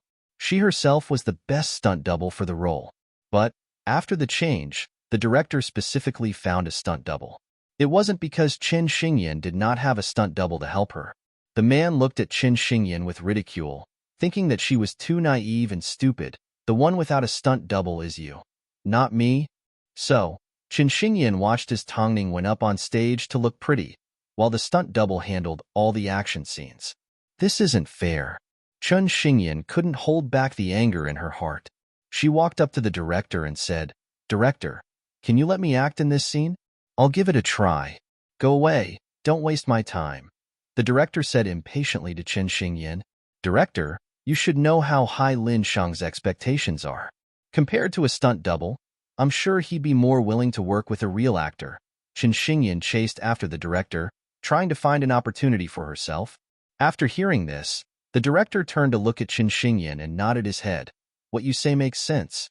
In order to create a realistic effect, it is necessary to look at the acting skills of the actors. How about this? You and Exquisite act together." Acting together? How could there be a scene where they could fight each other? It was more like getting beaten up. "What? Are you afraid? It's fine if you don't want to act. I'll do it," Chen Xingyan said firmly as she grabbed onto the director's arm. "If I can act well with her, will you let me try out her scene again?" "You go." And Zaheo stood not too far away as he watched Chen Xingyan grab onto the director's right hand. She was no longer as willful as she used to be. She was obviously using some strength. No wonder she was willing to play the role of a passerby who was beaten up by the director. Seeing that Chen Xingyan was serious, the other party was afraid that his role would be snatched away again. So he did not use a body double and went on stage himself. But the scary thing about the setting was that Chen Xingyan could only take a beating and couldn't fight back. "Come, Ling Long, be careful. Let's begin." The director reminded the actress called Ling Long. He then gestured for the clerk to hit the board. He refused to believe that Chen Xingyan could endure being punched and kicked by others. But as soon as filming began, everyone was shocked. Not only did Chen Xingyan endure Ling Long's lecture, she also immersed herself in her role.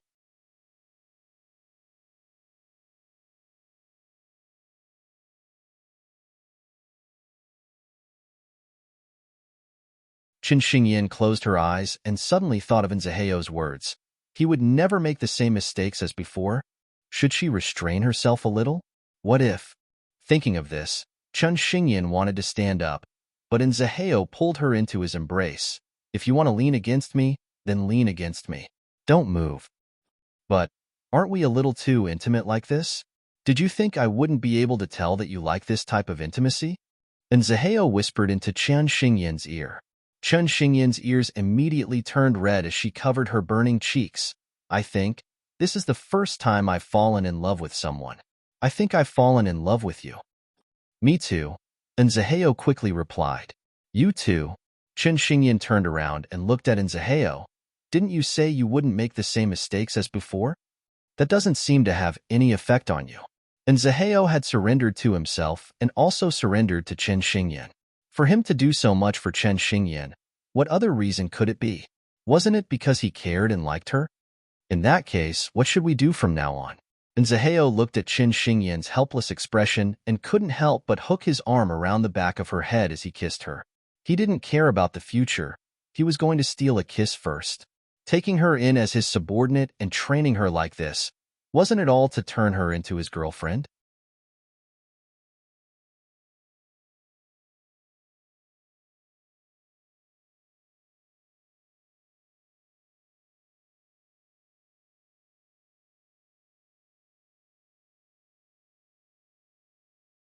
Yu loves it. Just a moment ago, Yu saw the Annie walk in carrying this bag. Tongning held back the excitement in her heart and did not poke her head into the room. She simply held onto Yu's hand and left calmly. Song Xian's room number was written on the door. Children always had a deep impression of things they liked. She may not have been able to explain it, but she would remember that moment. After returning to Emoting's office, Tongning recounted everything that Yu had said to her. Before Jingjing's accident, she had spoken to me on the phone. She was suspicious of someone. So after Jingjing's accident, I insisted on investigating the truth. At that time, all of my suspicions were overturned. But who would have thought, after so long, the truth would come to me so easily? Hua Wenfeng also mentioned that the culprit was from Hairue. I think it's time to start investigating.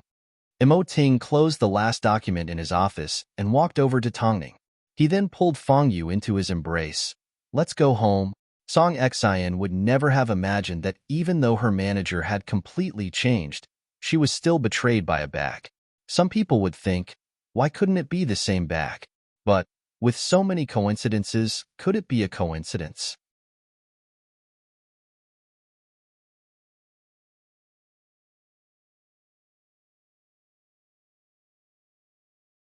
Chapter 687.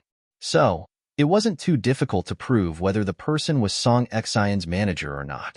By secretly investigating her whereabouts and paying attention to her actions, one could obtain a lot of surprising information. This person is called Jinghong. She has been a good friend of Song Xian's for many years. The two have worked together for a long time. In such a short period of time, Song Xian was able to rise in the industry not only because of the platform provided by Hairue, but also because of her manager. Duan Jinghong knows how to use Song Xian's strengths, especially her background. She easily secured endorsement deals and is a cautious and scheming person. Because of this, she is deeply trusted by Song Xian. With their strengths complementing each other, it didn't take long for them to occupy half of the entertainment industry. In addition, Duan Jinghong has always had short hair. But I'm not sure when she started wearing a wig and covering her nose. I heard she had a rhinoplasty. This was the result of Hairue's HR manager's investigation. However, Duan Jinghong's exact whereabouts could only be determined based on Song Xian's recent activities. Plus, how could she possibly let anyone find out about her secretive actions? As for the bag that the madam asked us to investigate, it is Valentino's latest product. It is a global commemorative edition, and there are no more than 5 of them in total. So, the chances of us bumping into each other are very small. After hearing the manager's words, Tongning thought about other questions and asked, when did Duan Jinghong start wearing wigs? It happened a few days ago. If I remember correctly, it was around the time of Hua Wenfeng's press conference. No wonder Hua Wenfeng had no clue how to identify people at Hairue. Even a rabbit had 3 burrows, let alone a fox. Pretend today's incident never happened. Don't let a third person know that I asked about Duan Jinghong. Don't worry, madam. I will keep this a secret. Tongning nodded her head and gestured for the manager to return to his post. However, her expression did not look good. If her existence made Song Xian hostile, then how had Hua Jingjing offended her? Her leg had almost been bitten off by a vicious dog. Most importantly, she had used Xiao Yu, who was only a few years old. How could Duan Jinghong hurt such a young child? Fang Yu will naturally deal with Hua Jingjing's matter. I want to know more about how she instigated Hua Wenfeng. These were Emoting's exact words. However, it wasn't hard for Tongning to detect a hint of danger in his voice. Tongning did not dare to ask any further. She already knew what Hua Wenfeng experienced the night before she turned herself in, even though she didn't find out from Imo Ting. If Duan Jinghong really had something to do with this incident, the man sitting in front of the office table would definitely not let her off easy.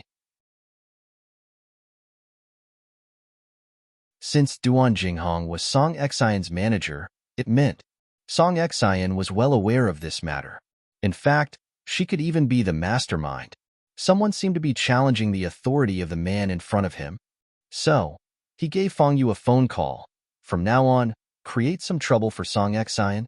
Song Xian had no idea that she had already fallen into Tongning's range of suspicion. She was still dreaming of surpassing Tongning in a few months' time. She was indeed a king and enjoyed the feeling of looking down on others. But she didn't always end up in first place without a doubt. As soon as Fong Yu received the news, he was a little surprised. He had no idea how Song Xian had angered Imo Ting. But even so, Fong Yu still did as he was told. Song Xian originally had an appointment for her talk show that night. As a talk show that was loved by the international audience, this appointment would definitely help her gain popularity and fame. But, to Song Xian's surprise, even though she did participate in the talk show, the amount of screen time that the production crew gave her was extremely little. What was going on? She was currently very popular. Was the production crew blind? After the recording of the talk show ended, Duan Jinghong approached the producer. At first, she asked politely, "Sir, may I ask if Song Xian has offended you in any way?" No. The 40-something-year-old producer immediately shook his head. In that case, didn't you give Song Xian a little too little screen time? Oh, you think it's too little? Then, cut it all out. After speaking, the producer left without looking at Duan Jinghong. Duan Jinghong was so angry that she wanted to vomit blood. But the producer was a top producer. No matter how brave she was, she wouldn't dare to challenge him at a time like this. Unless Song Xian didn't want to stay in the industry anymore. But no matter how she thought about it, she couldn't accept it. A moment later, Duan Jinghong returned to Song Xian's side and explained the entire situation to her. But Song Xian did not show a trace of anger. She simply asked, "Did you mention my background to him?" "He didn't give me a chance." "Give Hai Rui a phone call and tell them to contact Fong Yu." There was no doubt that Song Xian was talented. In fact, she was quite talented. But, unfortunately, she never hid her abilities. Even though it was already late at night, if she wanted to see Fong Yu, she had to find out where he was and ask him to deal with her matter. Fong Yu was, of course, at the hospital with his phone turned off. He predicted that Song Xian would look for him afterwards. But, by doing this, Song Xian ended up giving Lu Che a phone call. At this time, Lu Che was driving Imo Ting and Tongning home. As soon as he received a phone call, he immediately stopped his car by the side of the road and picked up the phone. "Assistant Lu, our Song Xian has been wrong tonight. Hai Rui can't ignore it."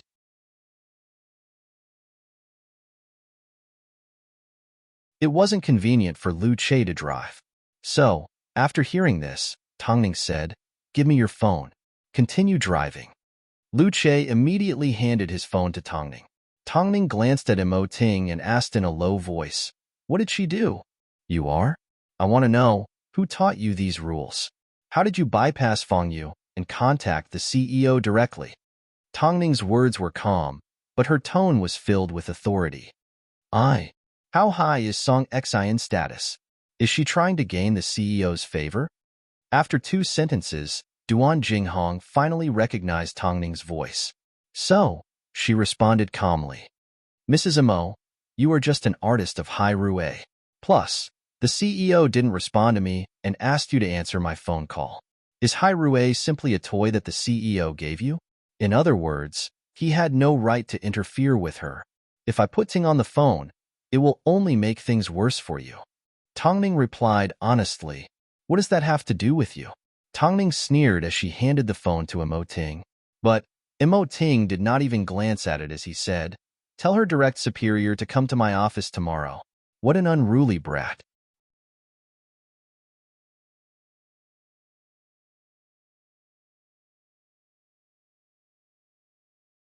Chapter 688. On the other side of the phone, Duan Jinghong's face turned green and red. She could clearly sense Emo Ting's warning.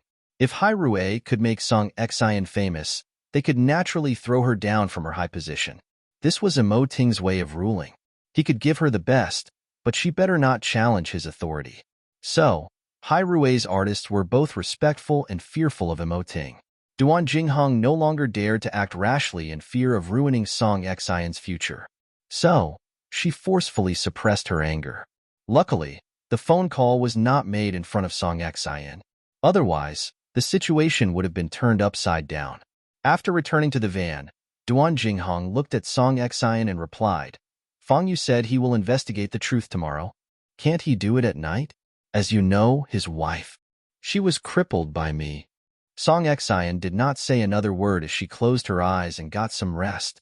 Originally, Duan Jinghong thought that Song Xian had already forgotten about the incident. But who would have thought the next morning, Song Xian brought Duan Jinghong to Fang Yu's office and sat in his chair. "What happened on the talk show last night? Doesn't the other party know who I am?"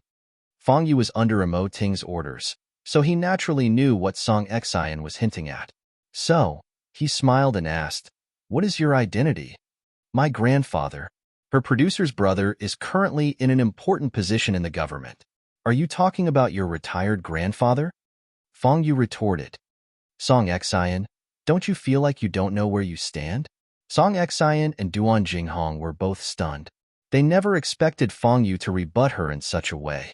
Most importantly, Song Xian realized that there would always be someone better than her.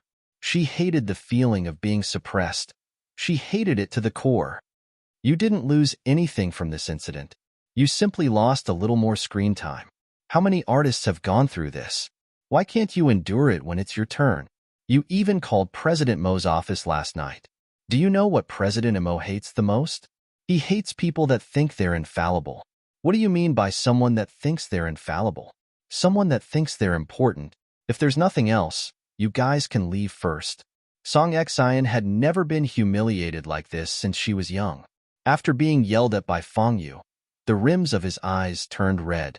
He wanted nothing more than to chop Fang Yu into pieces. "Song Xian, let's go." Duan Jinghong knew, at a time like this, it wasn't wise to fall out with the agency. After all, Song Xian was currently on the rise and Hai Rui was the best platform in the industry. If she ended up offending Hai Rui, how was Song Xian going to face the world in the future? "Remember what you said today." After speaking, Song Xian stormed in front of Duan Jinghong angrily.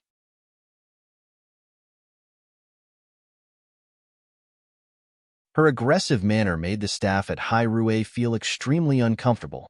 After returning to the lounge, Song Xian sat on the chair in silence. Duan Jinghong gave Tongning some time to calm down before she patted her on the shoulder. "Don't be angry. This will only last for a while. Why are you doing this to me?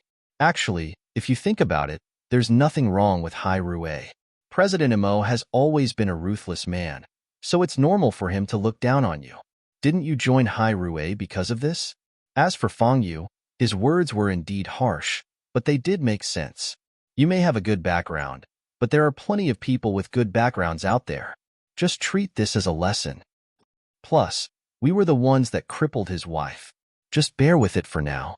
After listening to Duan Jinghong's advice, Song Xian tried her best to suppress the anger in her heart. "I'm going to make him kneel in front of me sooner or later." Yes, our Song Xian's abilities are invincible. It was good to be confident, but one shouldn't think too highly of themselves. Fang Yu was actually quite confused. According to Song Xian's development, she was undoubtedly at the peak of her popularity. Although she was arrogant and had a stubborn personality, it wasn't enough for Emo Ting to personally restrict her development. She had no intention of revealing the truth because she didn't know what Fang Yu would do when the time came.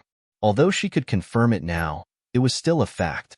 Since Song Xian liked to play cat and mouse then, she was going to play along to the end. That morning, Bai Lihua returned to the Bei family home.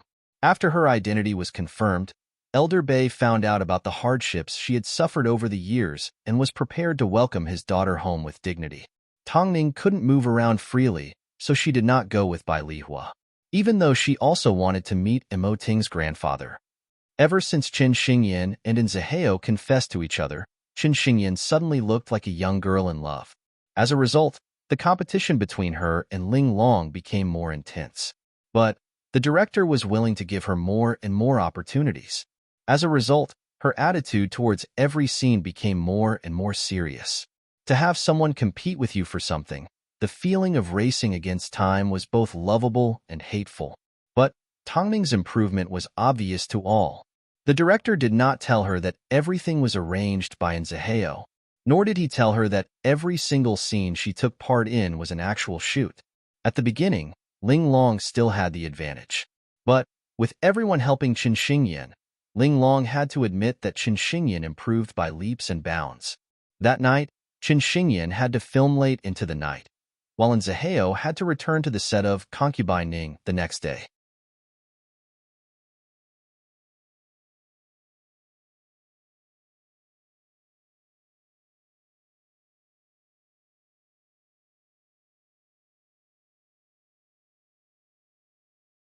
Chapter 689.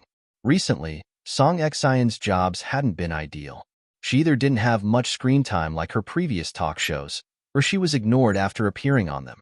If this had happened once or twice, Song Xian wouldn't have thought much of it.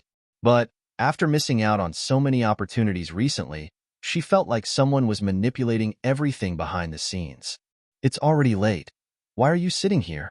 Duan Jinghong noticed Song Xian smoking on the balcony, so she quickly pulled out an ashtray. Haven't you noticed that my work hasn't been going well lately? I don't see any major problems, Duan Jinghong replied. Her show was still going on and her schedule was still full, but the results weren't ideal. I feel like Hai Rue is deliberately suppressing me, Song Xian said as she looked into the distance. That can't be. But Hai Rue has no reason to do this. Don't forget, Hai Rue doesn't only have Emoting. They also have Tongning. It hasn't been easy for Tongning to get to where she is today. Now that I've appeared out of nowhere to steal her spotlight, it's hard to guarantee that she won't hold a grudge against me. Song Xian did not believe that the evil things that she had done had been exposed in front of Tongning. She simply believed that Tongning viewed her as an opponent. In fact, she was a terrifying opponent. What should we do now?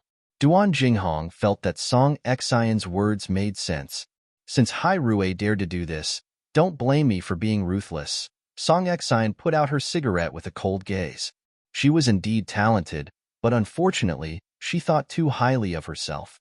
It was true that Hai Rue was suppressing her, but it wasn't because of the abilities that she had always been proud of. The next morning, news of Hai Rue suppressing Song Xian spread throughout the entertainment industry. Since Tongning wanted to make things so ugly, she couldn't blame her for dealing with the matter on the table. As soon as Fang Yu received the news, he knocked on the door and entered the CEO's office. He then sat down opposite Tongning. There are already rumors going around. It's not a rumor. It was originally spread by Song Xian, Tongning replied calmly, but her gaze was still on the script in front of her. She wants me and Ting to know that she isn't someone that meekly submits to adversity. Speaking of which, I don't understand how she offended President Mo. Fang Yu was confused. Fang Yu was a little confused. Logically speaking, even though she has a stubborn personality, I have always been the one to deal with her. Tongning lifted her head and glanced at Fang Yu. She did not immediately reply. Instead, she thought about what to say before replying. I have my reasons.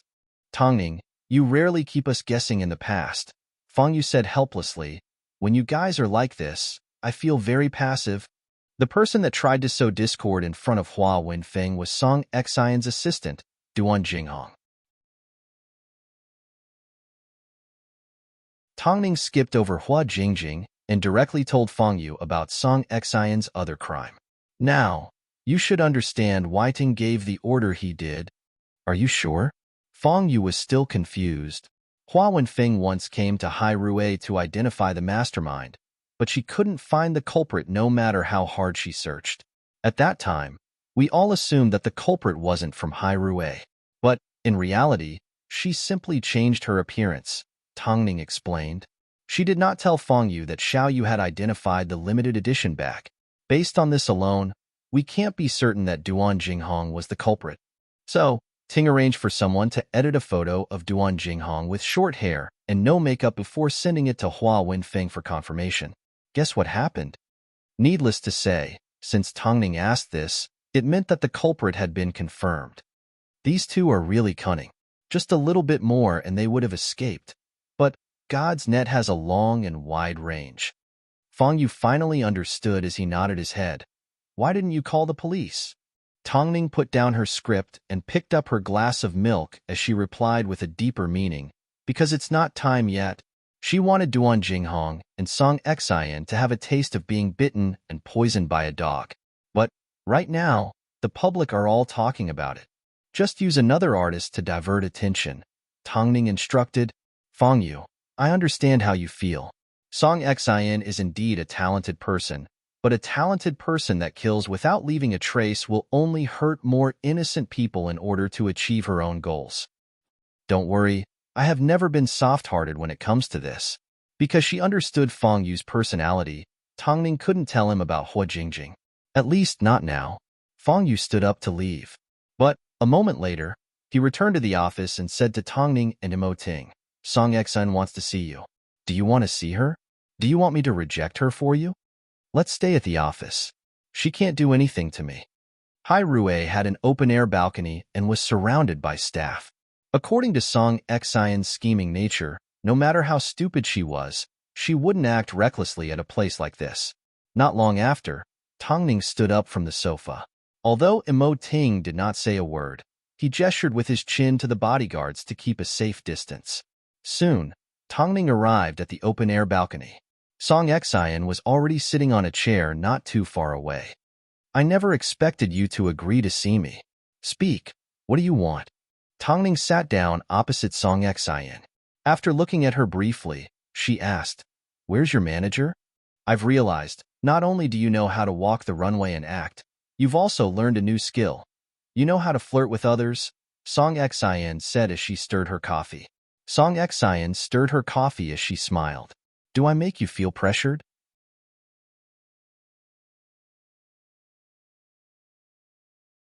Must you use President Mo's hand to suppress me? Tongning let out a gentle laugh as she lifted her head and looked at Song Xian. We are not from the same industry. There is no competition between us. Why should I treat you as my opponent? You are indeed good at writing songs, and your writing skills are not bad. But it's a pity that you don't have long legs that people are envious of, and you don't have amazing acting skills. How are you worthy of my attention? Song Xian froze for a moment before replying in a serious tone. Since that's the case, why do you want President Imo to suppress me? It's true that I don't have long legs or acting skills, but I'm still young. When I reach your age, what achievements do you think I won't be able to achieve? Or perhaps not even half as much as I am. Tongning retorted calmly. Don't try to provoke me with your words. You won't get anything out of it. Song Xian, you better know your place. Otherwise, you may end up reaping what you sow. Hearing this warning, Song Xian suddenly let out an exaggerated laugh. So, are you declaring war on me? Based on the current you? Tongning, not only are you pregnant, you are already 27 years old. Even if you were as young as I am, you would still be no match for me. Did you think you've succeeded by using President Imo to suppress me? Let me tell you, you are far from it.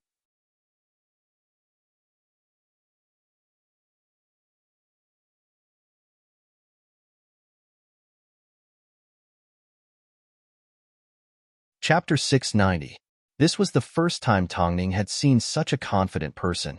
Song Xian had broken through her limits. So, she spread out her hands and waited to see what would happen. I really hate how calm you appear on the surface, but how worried you are on the inside. You are still young. Hearing these words, Song Xian threw her chair on the floor and left. Tongning had accurately read her mind. For Song Xian, there was nothing that made her feel worse than Tongning not taking her seriously. It didn't take long before Fang Yu approached Tongning and asked, Are you okay? What do you think she can do to me? Tongning asked, After all, you are pregnant. Regardless of whether I am pregnant or not, Song Xian has no chance of winning against me, Tongning replied in seriousness. Plus, I like it when she looks down on me. How high was Tongning's EQ? Perhaps, after a year or two of training, it had reached a frightening level. But, Song Xian was no ordinary opponent. What did Tongning say? Duan Jinghong asked as Song Xian left. What else can she say? Of course she won't admit to it. Song Xian scoffed. I hate people that refuse to admit to doing something. They are trash. In that case, what should we do next? Duan Jinghong asked. Now that we've confirmed that Tongning was the one behind the scenes and Hai Rue is trying to suppress you, what else can we do? There's still a lot we can do. It's not like I have to stay at Hai Rue. It's a two-way street, Song Xian replied coldly. Tongning is getting old.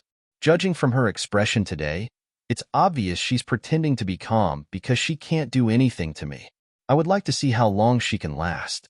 This was Song Xian's impression of Tongning's expression, but she never expected that Tongning was always so polite to everyone and never revealed a fierce expression. But was Tongning getting old? Compared to others, Song Xian had a lot of tricks up her sleeves. At least, even though she was arrogant, she still knew how to judge the situation. She knew that Tongning was currently occupying all of Hai Rue's resources. If she wanted to break free, she needed to present something that would make Tongning look at her differently. What could she do? She made it seem as if other companies were also fighting for her. Due to Hai Rue's suppression, plenty of companies extended an olive branch to her. Especially the currently rising Changtian and a few other film and television companies, they were all interested in her. On one hand, Song Xian expressed her loyalty to Hai Rue, but on the other hand, she made it seem like Hai Rue was slowly losing its professionalism. She wanted everyone to know that Imo Ting, in order to let Tongning take the top spot, had indiscriminately suppressed the other artists under the agency and treated contracts and professionalism like child's play.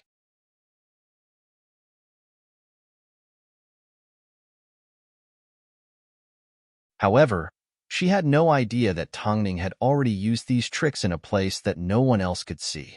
She wanted to make Hai Rue nervous. She wanted them to acknowledge her importance. But after causing such a huge commotion, Hai Rue did not respond at all. But it wasn't that there was no response. At least, during Fong Yu's latest interview, he responded to the media, "Is Song Xian being suppressed by Hai Rue? No one in the company has heard of this." What about the other companies offering Song Xian an olive branch?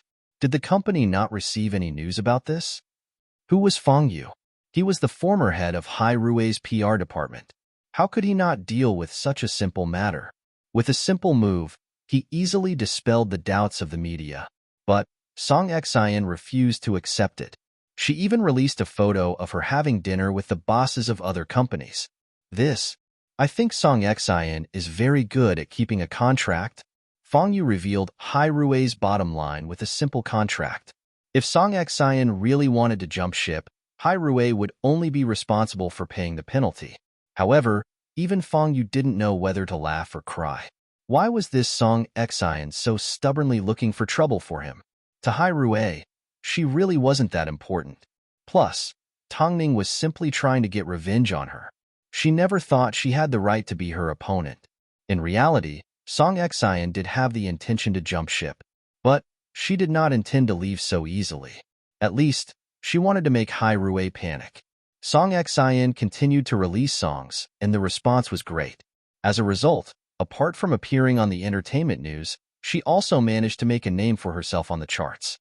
However, over the past few days, Hai Rue had not suffered any setbacks, but Song Xian was exhausted. In the end, it was because she did not have a true backer. Just look at the female celebrities that took on leading roles as soon as they appeared. Didn't they all do it because they had a sugar daddy backing them? In the past, she was arrogant and rejected a lot of prestigious families. But now that she thought about it, it didn't seem worth it.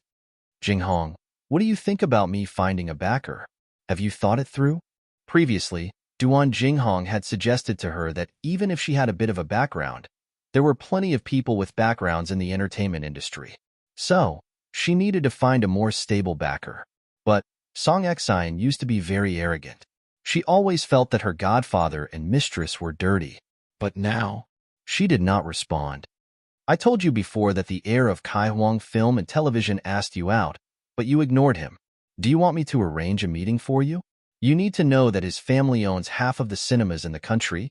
Song Exine took a puff of her cigarette and nodded her head. Let's meet? Does this count as admitting defeat to Tongning? How does this count?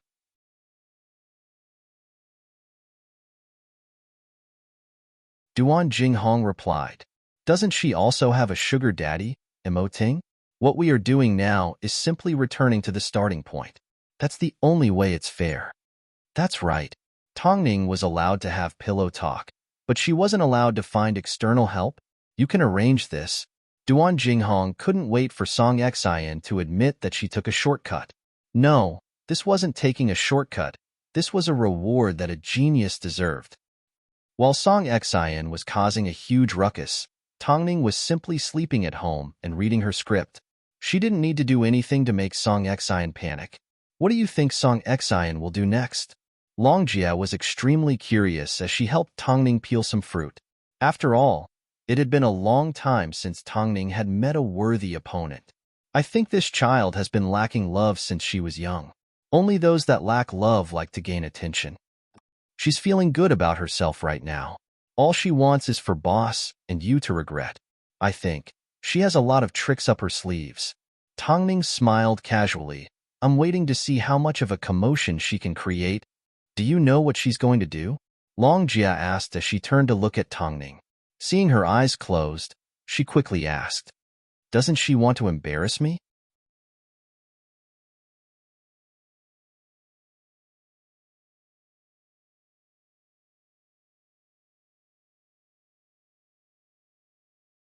Chapter 691.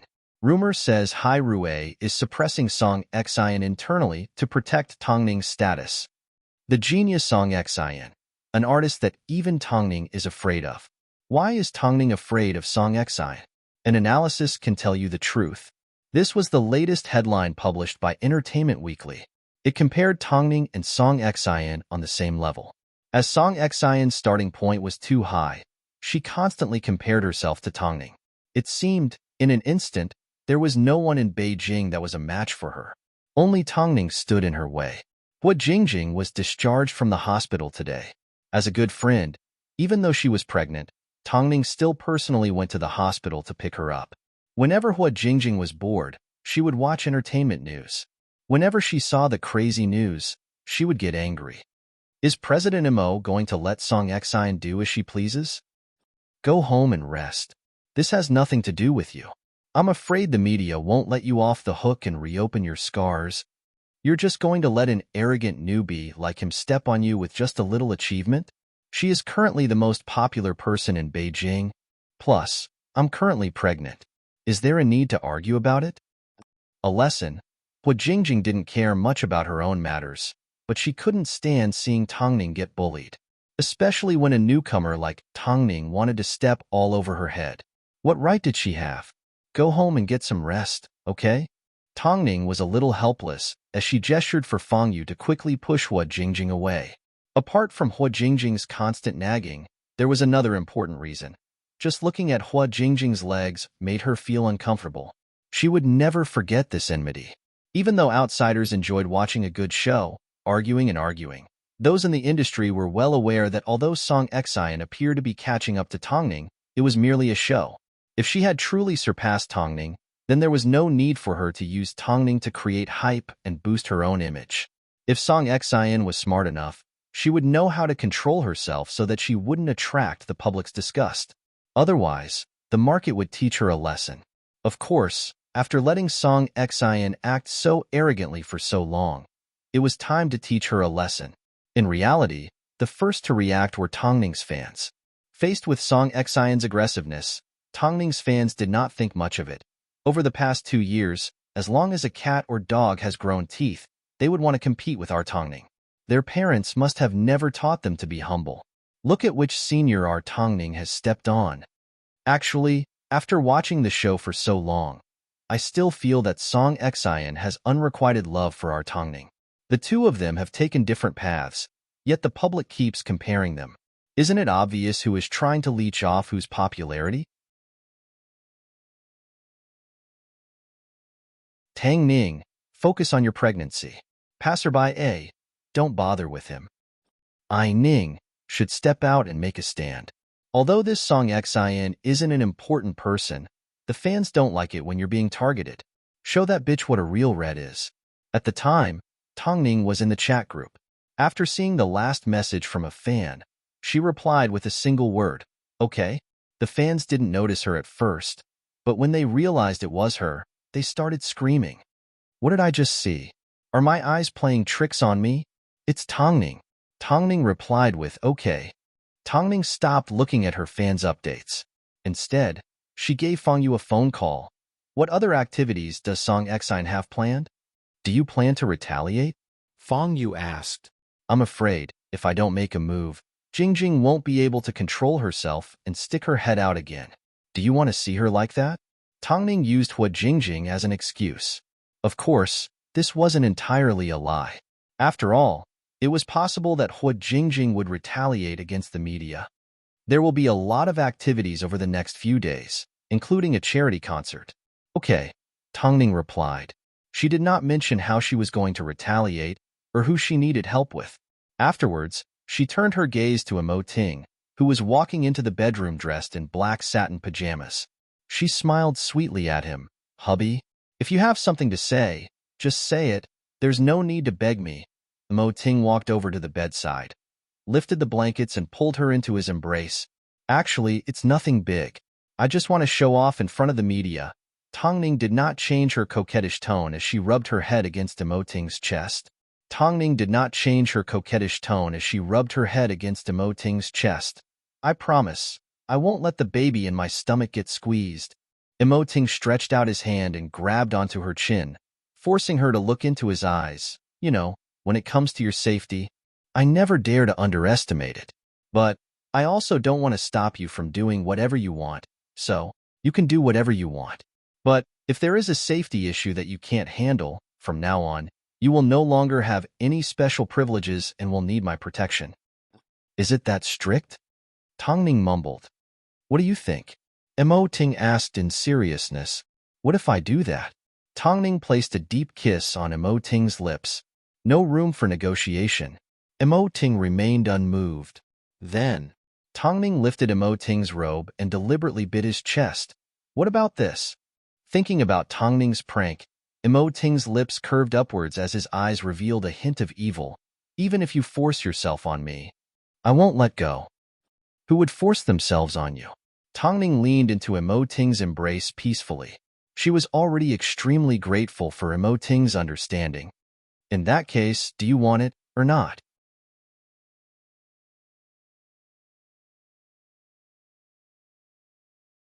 Seeing the fire in Mo Ting's eyes, Tongning bit her lip and nodded her head. Of course I want it. Actually, it wasn't hard to turn the tables and make Song Xin look bad. But Tongning did not tell anyone about it. Because whenever she wanted to slap someone in the face, she would never notify them. Charity music night. For Song Xin, every event was important. She had to admit that she was hardworking and serious. She was good at taking advantage of opportunities. Especially when she was being pressured by Hai Rue, she was still able to persevere. This was enough to prove how strong she was. That night, Song Xin was invited as a guest performer. This was the first time Song Xin was going to perform in public since writing her songs. It seemed she was preparing for the release of her EP. But she had no idea, that night, she thought she could shine. Unfortunately, things in this world didn't always go according to plan. Soon, night fell. In order to leave an unforgettable impression on the charity stage, Song Xin chose a black diamond-studded train dress. Tonight will be fine. Song Xin, you can do it. Duan Jinghong encouraged.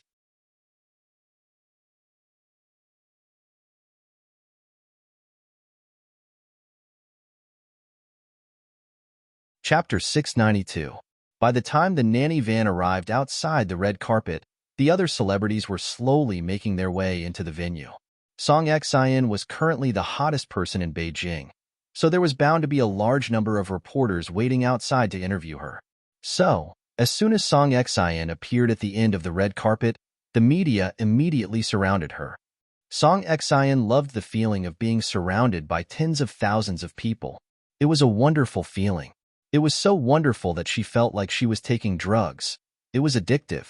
She loved to be on top. Duan Jinghong followed by Song Xian's side. Seeing the reporters following closely behind her, she couldn't help but smile. This meant that Song Xian was extremely popular. How many people in Beijing could compare to her?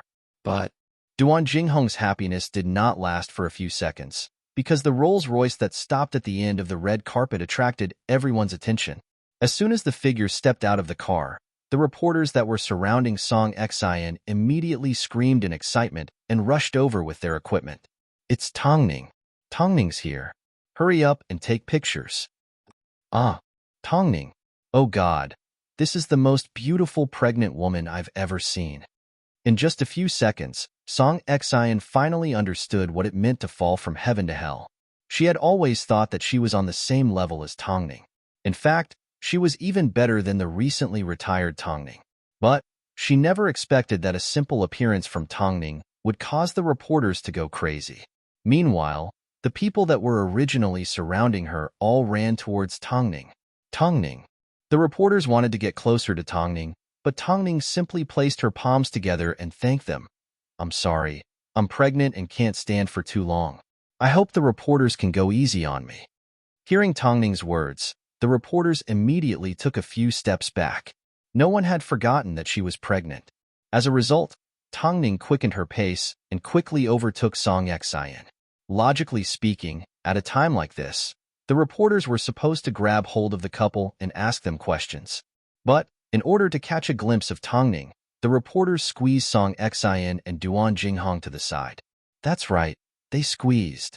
Their initial excitement had now turned into disdain.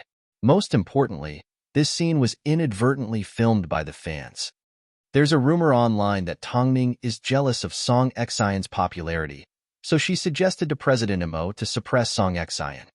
You actually believe such words? Why don't you see how big the gap between the two of them is? Whoever the media follows will be the king of popularity, alright? Hey, let me tell you guys a funny video. Originally, Song Xian was walking the red carpet happily, and the reporters followed her to take pictures.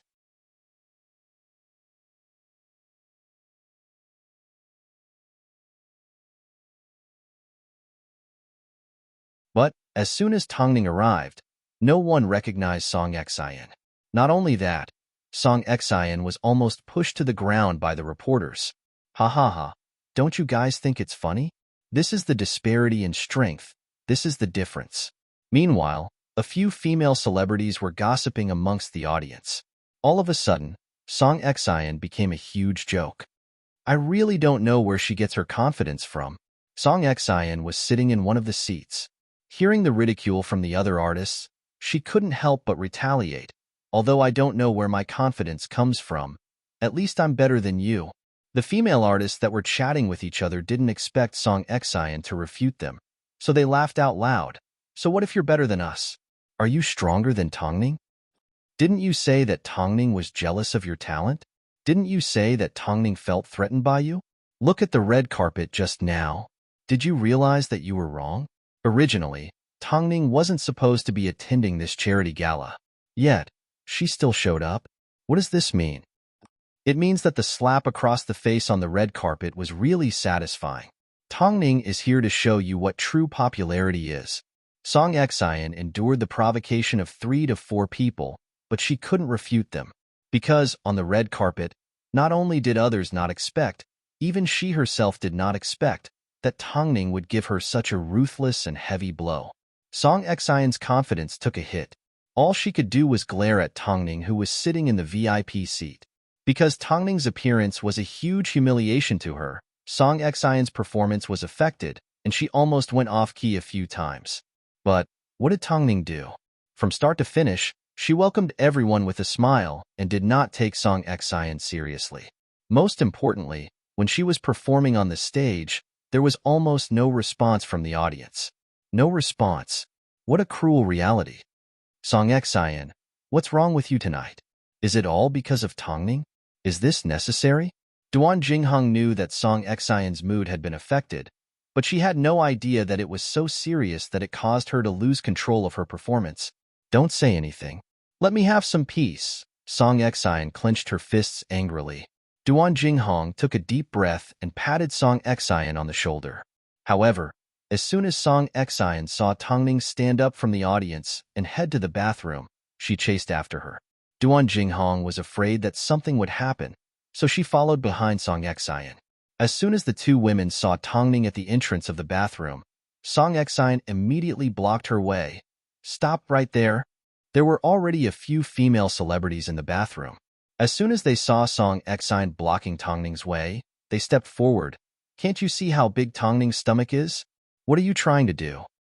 You're doing this on purpose, aren't you?" Song Xian asked.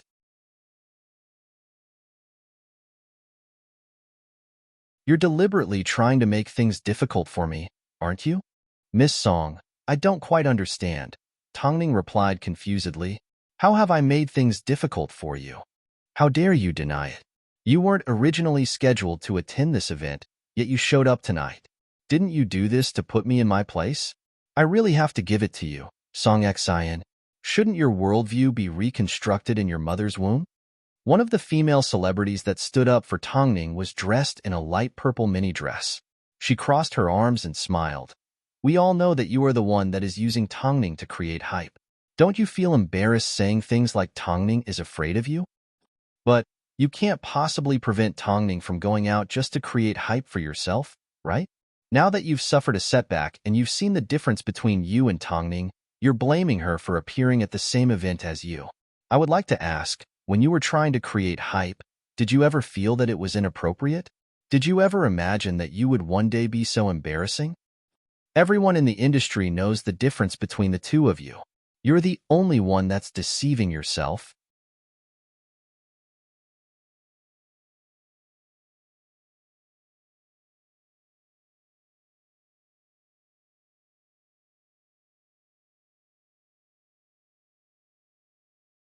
Chapter 693. Perhaps it was because Song Xian's words were too harsh and unpleasant to the ears. Duan Jinghong suddenly took a big step forward and put some distance between Song Xian and the others. "That's enough. It's not up to irrelevant people to comment on what my artist does." Song Xian felt that she had been greatly humiliated. She was so embarrassed that she wanted to find a hole to hide in. But what did Tongning do? Her expression remained the same. She did not care about Duan Jinghong at all. If it wasn't for the fact that your artist is making things difficult for a pregnant woman who is about to give birth, who would want to criticize her? You. Song Xian didn't want Duan Jinghong to be humiliated as well, so she glared at Tongning angrily and said in a trembling voice, "Is that enough?" Hearing these words, Tongning gently patted the shoulders of the two female celebrities that stood up for her. "Thank you. I'm fine. Don't worry. At least in a situation like this, they won't do anything to me." Since the person in question was no longer holding a grudge, the two women had no reason to continue making things difficult for her. But they still smiled at Tongning and said, "It's nothing." After speaking, the two women turned around and left, leaving Tongning and Duan Jinghong standing at the entrance of the bathroom. Song Xian's eyes were red. From her heaving chest, it wasn't hard to tell that she was trying very hard to control her anger. "I'm going to go get some fresh air." After speaking, Song Xian left. She felt like she was suffocating if she had to face Tongning for another second. Duan Jinghong watched as Song Xian left and looked around. Seeing that only the two of them were around, she said to Tongning, "Rumor has it that you are good at attacking people's hearts. It turns out it's true. Tongning, you are scary. You obviously know that you are more popular than Song Xian, yet you still humiliated her at a place like this. You are scary. What about you? You obviously know that I am more popular than her, yet you didn't warn her or stop her. Instead, you allowed her to do whatever she wanted. What were you thinking?" Tongning asked as she lifted her chin. "From what I can see, you deliberately wanted to see her embarrass herself. Did you think everyone is like you, scheming against the people around them? Today, you have humiliated Song Xian and returned the favor for using you to create hype. From now on, we don't owe each other anything." After speaking, Duan Jinghong turned to leave. But just as she approached Tongning, she heard Tongning sneer. "We don't owe each other anything? Are you sure? In this industry, my favorite method is to not owe each other anything. But Are you sure you've already paid me back for what you owe me? Hearing this, Duan Jinghong felt her entire body tremble as her palms began to sweat. What did Tongning mean by that? Could it be that she knew something?